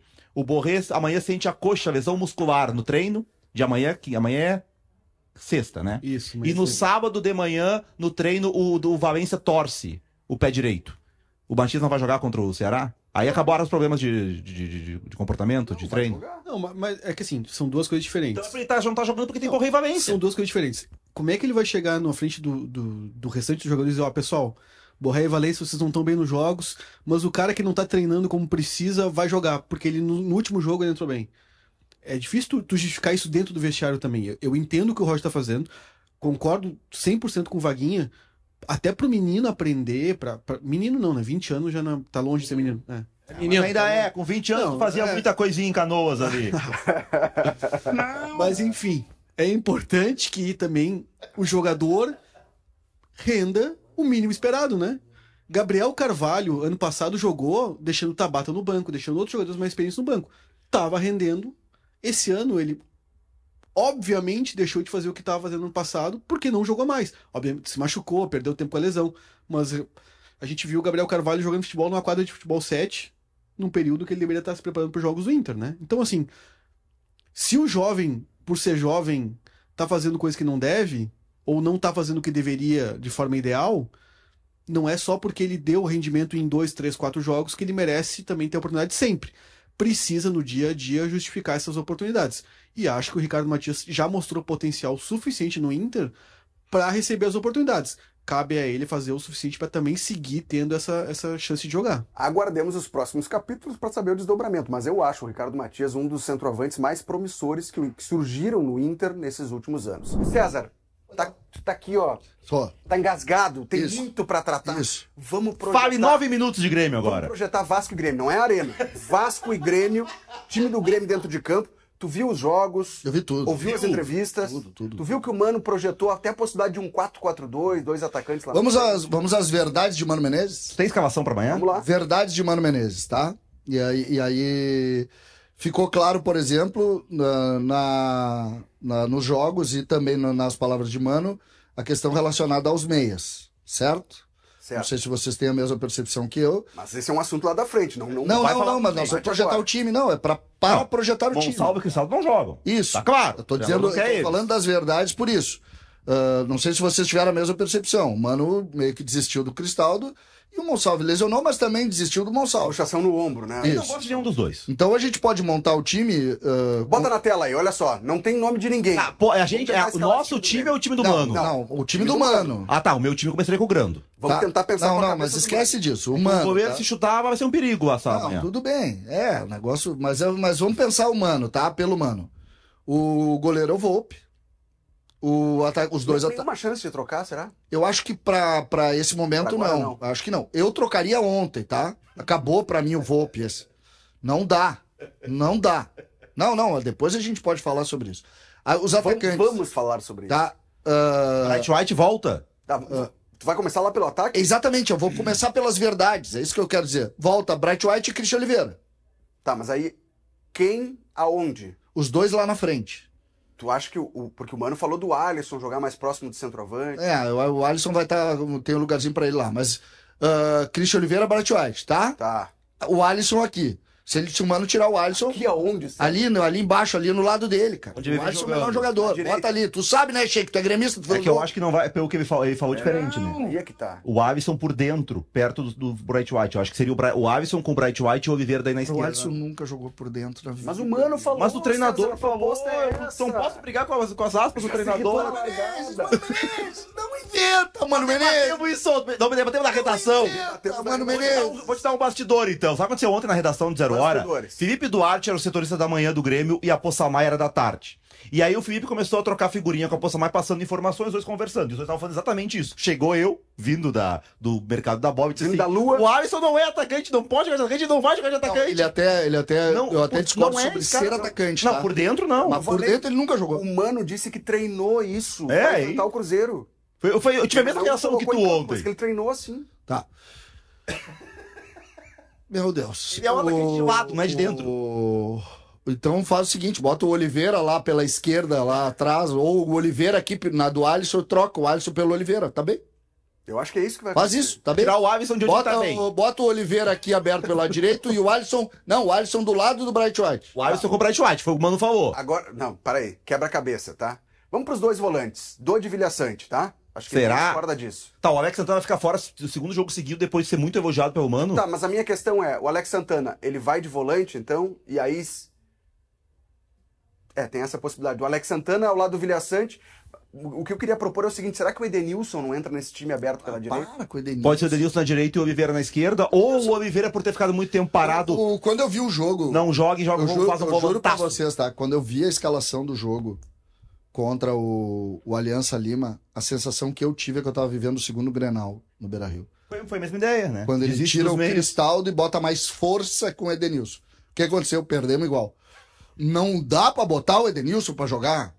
O meio-campo do Grêmio é o pior meio-campo do futebol brasileiro. O Munari ri porque ele tá coberto de razão, ele sempre disse isso. Mas você tá falando tudo que eu falo. Não, mas aí, nós olha, estamos pensando muito parecido. olha esse time aí, tá? O que eu acho que pode... O Edenilson não pode jogar, gente. É que eu acho que o Edenilson joga pela direita, e o Edenilson joga pela direita e o Oliveira pela esquerda. Eu acho que ele vai botar dois laterais lá, tá? Eu acho que ele bota dois laterais lá. Eu acho que ele bota o Esteves e o Marlon. Pode ser. E o Marlon vai ser o cara do lado esquerdo. Aquela dobra de lateral. Isso, eu acho que ele faz isso. E a zaga... Cara, esse é um monstro. E a zaga Não sei se é... ele vai fazer isso. E a zaga é Serrote, Gustavo Martins e o zagueiro, um dos zagueiros. Acho que o Wagner Leonardo, acho que o Kahneman vai ser poupado pela sequência, pode exatamente. ser. O que eu acho que ele pode fazer, que assim, eu vou ter que dizer aqui, não é que eu Eu acho que esse é o time do Grêmio, Você tá? costuma Bright dizer que eu White pego... joga contra o Vasco. Os dois jogam. Com o Edenilson pela direita E o Christian Oliveira. O Christian Oliveira tá à disposição, a gente não sabe se ele vai jogar pela questão que ele treinou. O último jogo do Christian né? Oliveira é dia 12 de junho. Foi o jogo que ele dirigiu 10 horas pra jogar. Ele sai lesionado. Isso. Aí ele volta pra intertemporada, derruba uma térmica de água quente no pé, dias. Sofre uma queimadura, não consegue... disso quando nas tuas férias? Azaradinho, rapaz. Vem cá. Assim, agora ele ficou fora de jogo por dor de dente. Ele já dirigiu 12 horas, aí teve uma lesão muscular. E agora Vocês ele acham acabou água Dor de quente. dente, né? Me Lembra lembra contra o Flamengo? Tiraram um siso dele. Vocês acham que o Mano vai mudar o esquema? Cara, eu acho que é isso que eu ia dizer. Não é, vocês dizem que eu pego no pé do Mano. Não é que eu pego no pé do Mano. Só que é o seguinte, o Mano já Tu detesta o Mano. Não. Detesta o Mano. Não tem nada Detesta contra o Mano. Detesta o Roy. Não tem nada contra. Técnico nasceu no Rio Grande do Sul, tu detesta. A minha questão é que eu não caio muito nos discursos, sabe? Eu começo a olhar as atitudes. O Mano já várias vezes falou coisas que ele não cumpriu depois. Por exemplo, Alex Santana foi contratado e ele disse assim, não, o Alex Santana é um jogador que nos dá uma opção de mudar o esquema, a gente fazer um trio no meio campo de volantes, e aí a gente pode jogar assim. Ele não fez isso em nenhum momento. Mesmo quando jogou o Edenilson jogou como meia. Não foi um 5 e 2 volantes, como ele tinha falado, 2 volantes interiores, que ele falou na entrevista que podia ser. Ele jogou com o Edenilson adiantado, uma dupla de volantes. Numa boa. O Edenilson adiantado. Então ele não tem feito o que ele faz. Me desculpe. O Alex Santana é mais um desses jogadores que o Grêmio contratou fora de forma. Ele não tá em forma pra jogar futebol. Mas ele tá aí, ficou um meia, 20 Não dias treinando. interessa, ficou defasado o treinamento dele. Dá pra ver que ele tá pesado. Não, mas é um tudo bem. negócio impressionante, não pode. O Grêmio vai jogar. Sabe qual é o melhor meio-campista do Grêmio hoje? Isso é a cara do fracasso do trabalho do Grêmio. O melhor meio-campista do Grêmio hoje é o Dodi. Isso é a cara do fracasso do Grêmio. Ontem o Vaguinha falava aqui, que tem toda a razão. Nós estamos montando um time aí que é um ornitorrinco. Cara, isso aqui a gente fez ao longo de 2025. Todo ano. Duas vezes por semana, esse exercício aqui. Duas vezes por semana. Sabe por quê? Mas não se encontra um time. É que aí a gente vai chegar a um ponto que é o seguinte. Eu não acredito nisso que o Mano falou de escalar o Avison como dupla de ataque. Eu acho que ele vai fazer o que ele fez lá contra o Aliança Lima, entrando o Oliveira na esquerda no lugar do Aravena, entrando o Bright White no lugar do André Henrique e mantém o glorioso, o Avison pela direita. E aí faz os 3 de dentro ali. E os 3 de dentro, Viva Sante, Dodi, Edenilson e Alex Santana, dos 4 jogam 3. Sabe qual é o meu sonho? O meu sonho pra domingo? Não, pra sábado, desculpa, o jogo amanhã da tarde. O meu sonho pra sábado é tirar um pouquinho a ideia de fazer o mesmo esquema que ele tem feito, esse 4-2-3-1 aí, que eles não sabem pra que serve. E botar quem tem mais saúde, entendeu? Quem tem mais perna. E encarar um pouco... Mas assim, César, o meu time, tá? Posso dizer o meu time. Deixa eu complementar. Eu te entendo. Mas um dos jogadores com mais saúde, mais entrega, é o Igor Serrote. Isso, e bota pra jogar. Tá, mas tu acha que ele tá sendo Ele não, ele é fraco, ele joga pouco. Eu tenho maior respeito pelo Igor, ele pode evoluir na carreira. Saúde é... Defina a saúde. O Igor foi mal nos lances dos 2 gols, de fato, tá? Mas assim, o segundo gol, mesmo ele indo mal, se tem um goleiro bom ali, ele defende aquela bola e nós não estamos debatendo isso. Tudo bem, mas ele é um jogador com mais saúde. E ele tomou um tranco do jogador do Equador, o Castilho, e ele foi parar com essa bandeira de escanteio. Não, ele é trabalhado. Mas o Castilho também tinha deixado o Maro e o Wagner Leonardo no chão no primeiro tempo e o Serrote salva o gol, lembra? Mas ele é o trabalhado, tá tudo bem, mas é o que tem pra lateral direita, não é o Gustavo Martins. O Gustavo Martins, nós vamos queimar ele, porque ele não é lateral direito. Ele nunca foi. Pode dar uma pergunta aqui. O Mano corre algum risco de ser demitido do Grêmio? Acho que não. Acho que no final de semana não. Não sei. Mas uma ação na Copa Sul-Americana eu não descarto. Volta com 3 derrotas consecutivas, perde pro Vasco. E aí? Não, acho que pro Vasco... eu acho que aí... Não sei. Não, se perder pro Vasco... Assim, o time do Vasco, a gente não deu o time do Vasco é horroroso. Tá, mas o Grêmio perde pro Vasco e é eliminado da Sul-Americana. É uma tendência. Aí eu acho que... Eu só quero dizer assim, ó, pra mim, é ser disruptivo, tá? Meu time do CCD, bota aí, Schenck, joga o Grando porque o outro não tem condição de jogar Série A. O outro é ruim. O outro é ruim. E o outro ainda ele é ponto de referência pros caras acertarem o chute. É pior ainda. É tudo no ângulo. Entendeu? Serrote, Gustavo Martins, Wagner Leonardo, Marlon. Os volantes. Os 2 são ruins. Os 2. Eu insisto com o Vijaçante aqui. É 4-2-3-1 esquema, tá? Eu insisto, Vijaçante, desde que chegou no Grêmio, o Grêmio não ganhou nem para o ímpar. Cadê o outro, aquele que... Mas joga Vijaçante e Dodi. Camilo? Cadê o Camilo? O Camilo tava treinando na lateral direita. Tá no banco. Tá no jogo treino contra o São José. Aí vamos lá, ó o time. Alisson na direita, Kike Oliveira na esquerda e o meia é Riquelme. Que nem no banco ficou lá ainda. Tá? É Riquelme. Por um motivo muito simples. É melhor do que os outros meias. Tem problemas ainda, tá em formação, tudo, mas é melhor. E Bright White. Este é o time que o Grêmio pode jogar. Agrega aí 4 reforços, 5 reforços que o Grêmio precisa fazer, que eu não sei nem como vai fazer. Nós vamos falar sobre isso. Time. Mas é isso. Mas então. quando tu tem no último semestre, alguém duvida que o Grêmio tem que ter? Tu é o primeiro cara a dizer que o Grêmio tem que se reforçar. Alguém que diz, faltando 6 meses para acabar uma gestão, que tu teve 3 treinadores, que tu quase caiu um ano, e que tu tá correndo o risco de cair no outro ano, que tu tem que contratar 4 titulares nos últimos 6 meses, o que tu diz? Incompetência. Vamos seguir tratando. Se eu não falar de Inter, o Vaguinha vai bater em mim. Com essa o Vaguinha tá gostando, o Vaguinha tá gostando. E a audiência colorada também, vai ficar na bronca. Vamos tratar de Inter, porque tem assuntos importantes. Tem recados também. O Dom tá dizendo que saudade do CCD de férias. Não! O cara tá com saudade das tuas férias. CCD. Eu não senti saudade do CCD, sabe por quê? Eu falei com ele todos os dias. Ele mandava mensagem no Pro Aqui, no Sala, não sei lá. Não teve nenhum programa do Monarca que eu não me irritei com ele. E a Taiciane Correia da Silva mandou coisa boa o CCD de novo no programa. Então tem os dois lados, gregos e troianos. Faz uma enquete. Você gostou da volta do CCD? Acho que eu ganho. Eu ganho a enquete. É melhor não. Eu ganho a enquete. A nossa enquete já tá no ar e deixa assim. Vamos pro próximo tema, que é tratando de Internacional, que ontem anunciou o reforço, né? O volante Richard, ex-Corinthians, ex-Ceará, ex-Cruzeiro, mas que estava na Turquia. E hoje teve o anúncio do Vitinho. Primeiro vamos debater o anúncio da contratação, do reforço. O volante Richard, 31 anos, estava no Alanyaspor da Turquia, chega com opção para o lugar do Fernando, que só volta em meados de novembro, se tudo der certo na recuperação do joelho. E aí, Vaguinha, te empolga? Não. Não? Não. Ele jogou 10 anos no futebol brasileiro, tem uma média de um clube por ano. Esse jogador nunca foi comprado por nenhum time. Ele sempre terminou o contrato, os times mandaram ele embora e era isso.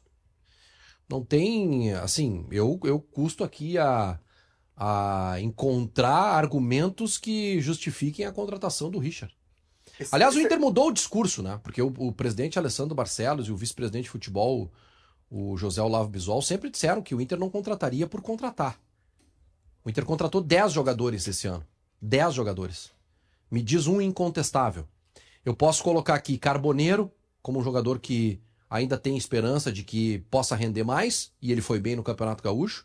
O próprio Vitinho, né, que foi anunciado aí como contratação também, que ajudou no Campeonato Gaúcho, e o Juninho, que ainda a gente não tem uma análise definitiva. Agora, os outros jogadores, tudo assim, enxerto, tudo assim, pega aí, vamos botar no grupo aqui para ver o que acontece.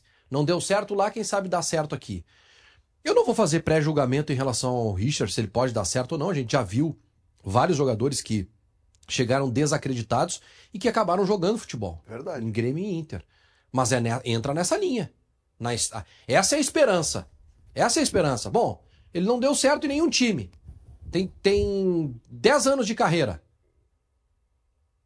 Agora no Inter ele vai dar certo. Só para ter uma ideia, o Arias, a dificuldade principal do Arias para deixar o futebol brasileiro é o alto salário que ele ganha no Fluminense. Sim.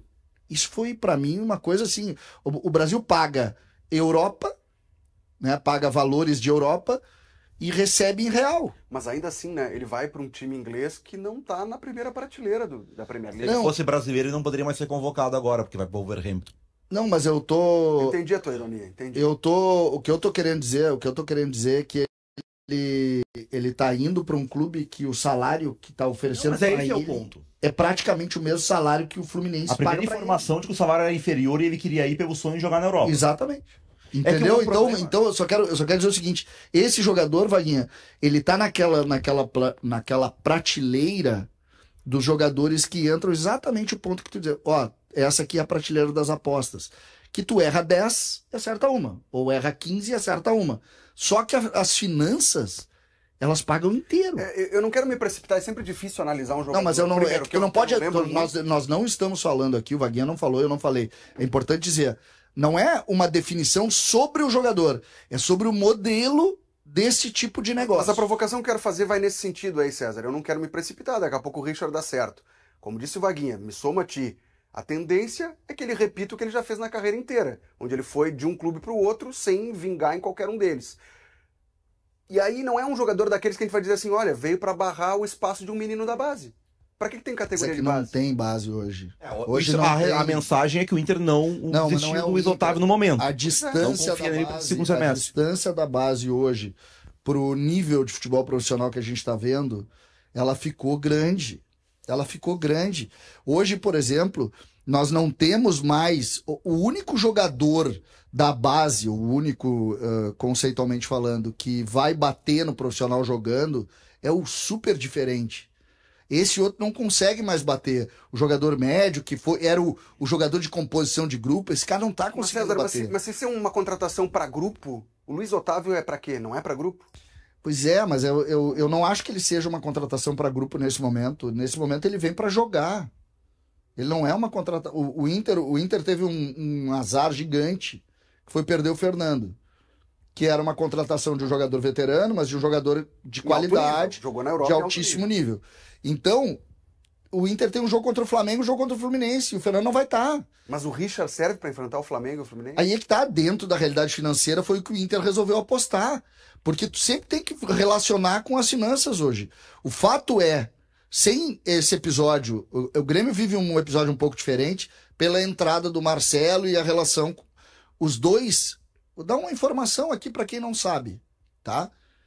O Grêmio e o Inter devem para fornecedor de alimentação, para fornecedor de voo fretado. Tudo bem, tá? mas aí tu eles não estão pagando, eles estão pagando mas o Richard ele vai receber salário, ele vai mas aí que tá, o Inter tem que jogar. Se a gente somar. Tá, mas olha, deixa eu pegar o Grêmio então como exemplo. O Grêmio contratou um volante bem parecido, veio da Europa, de um outro cenário, não era a primeira prateleira, Camilo. Lá contra o Aliança Lima, sabe qual é o volante que entrou no segundo tempo? O Ronald. Tá, mas eu concordo. Eu não tô querendo minimizar a incompetência. Eu tô concordando com todos vocês. Grêmio e Inter, eles foram incompetentes para contratar, eu não tenho dúvida. Eles gastaram muito mais do que poderiam e do que deveriam e gastaram errado. O que eu quero dizer é que o Inter tem uma relação pontual com o que pode sonhar na temporada. O Inter joga um campeonato na temporada que pode salvar os próximos 5 anos do Inter. O Inter tem 7 jogos de um campeonato mundial em 29. Eu não sei se o Inter vai estar na Libertadores do ano que vem. Tu sabe, Vaguinha? Tu não sabe. Não. Entendeu? O Grêmio, por exemplo, eu vi o Vaguinha falar sobre isso no canal dele do YouTube e eu concordo plenamente. Poderia pegar as palavras deles e botar para mim. Grêmio e Inter tem que pensar no Mundial. Mudou a regra. É plano mundial. Porque, cara, tem que jogar Libertadores todo ano, tem que tentar estar em cima do ranking, tem que tentar jogar o Mundial. Porque se não jogar, vai virar clube menor, vai virar Curitiba. Coitado do Curitiba. A gente nem falou, tava proposto para esse espaço aqui sobre a renovação do Vitinho, né? Rapidamente, Vaguinha. O Inter anunciou hoje a extensão do contrato. E aí, pelos moldes da FIFA, é 1 ano de renovação. O contrato acabava agora em junho, se renovou até junho de 2026. E aí vem a curiosidade. O contrato do Vitinho com o Dinamo de Kiev da Ucrânia vai até junho de 2026. Ou seja, o Inter estendeu o vínculo até quando acaba o contrato dele com a Ucrânia. Vitinho repete Vitão. Exatamente, igualzinho ao Vitão. O Vitinho foi um jogador que, nesse primeiro semestre, dá pra gente considerar boa contratação. Ele foi um jogador que ali, quando o Wesley teve lesão, ele entrou na reta final do Gauchão, ajudou contra o Caxias. Esse gol aí valeu a contratação. Ajudou contra o Grêmio, fez uma grande jogada no primeiro gol do Carboneiro. E esse gol aí é o gol que pagou que garante a classificação do Inter, né? Para a segunda fase da Libertadores, para as oitavas de final da Libertadores. É um gol extremamente importante. Então, acho que ele merece isso, merece essa renovação de contrato. Não é um jogador assim que eu possa dizer, não, esse merece ser titular do Inter. Não, mas é um jogador que está sendo útil. Alguns recados que chegam aqui pra gente, ó, o Messi Edits. Gostou, Munari? Messi Edits. Mandou o seguinte, ó, Richard foi bem no Atlético Paranaense, foi titular, mas é comum, é a opinião dele. Aí é que tá, ele foi titular do Atlético Paranaense campeão da Sul-Americana? Incontestável? Da Sul-Americana, não. Eu tenho da Sul-Americana. Eu não tenho lembrança dele do time campeão da Sul-Americana. Tudo bem. Sinceramente. Não vai passar Big Dog aqui, não vai passar cachorro aqui. Gustavo Demari, CCD defendendo a contratação do Richard, mas pergunta se aceitaria ele no Grêmio. Não, eu não defendo, não é isso, cara. Eu não defendo, eu não sei quem é o Richard, conheço muito pouco. Eu sei desses números aí de rede social, de SofaScore, de não sei o que. Eu vi jogar pessoalmente nenhuma vez. Então eu vou parar de dar essa coisa de pegar meia dúzia de número e fazer narrativa. Eu cansei um pouco dessa coisa, do storytelling aí. Agora, o que eu quero colocar é de tu criar uma narrativa bonitinha para que a pessoa... Como é que é o nome em inglês? Storytelling. Não é exatamente isso, mas é o que se cria. Rapidinho, o Schenck me sopra aqui no ponto, dizendo que na final, Atlético Paranaense e Bragantino, ele não foi relacionado. E aí não sei se era problema. Que ano que a gente tinha que me ajudar aí, porque eu tô procurando aqui. Só que o que eu quero dizer... Dog, não é titular do Atlético? Tudo bem, eu não quero dizer isso. Se fosse titular do Atlético campeão da Sul-Americana, ia embora no final do ano. O que eu quero colocar, Vaguinha, é que o Inter, neste momento, o Inter não tem dinheiro para fazer grandes reforços, trazer grandes jogadores, porque tá com dificuldade financeira, e o Inter precisa ter jogador para fazer 2 enfrentamentos que são difíceis. O enfrentamento com o Flamengo, que perdeu para o Santos, é verdade, é um enfrentamento Muito Não. A dupla de volantes era Lúcio Gonçalves e Bruno Guimarães na versão americana. Não, o Lúcio jogava mais à frente. Não, mas jogava mais à frente nessa época da carreira já. Ali como primeiro. E o 10 era o Rafael Veiga. Não era titular. E aí, essas coisas. Aí é isso. Aí tu pega lá, jogou X minutos, entendeu? Começa essas coisas. Aí o que eu quero colocar é que o Inter precisava de um jogador. Aí a gente pode analisar o capa lá do Inter, né? Do Inter e tal, pra ver se esse jogador é bom ou não. Mas que o Inter precisava de jogador, eu não tenho nenhuma dúvida. Porque da mesma maneira que existe o Camilo no Grêmio, existe o Ronaldo no Inter.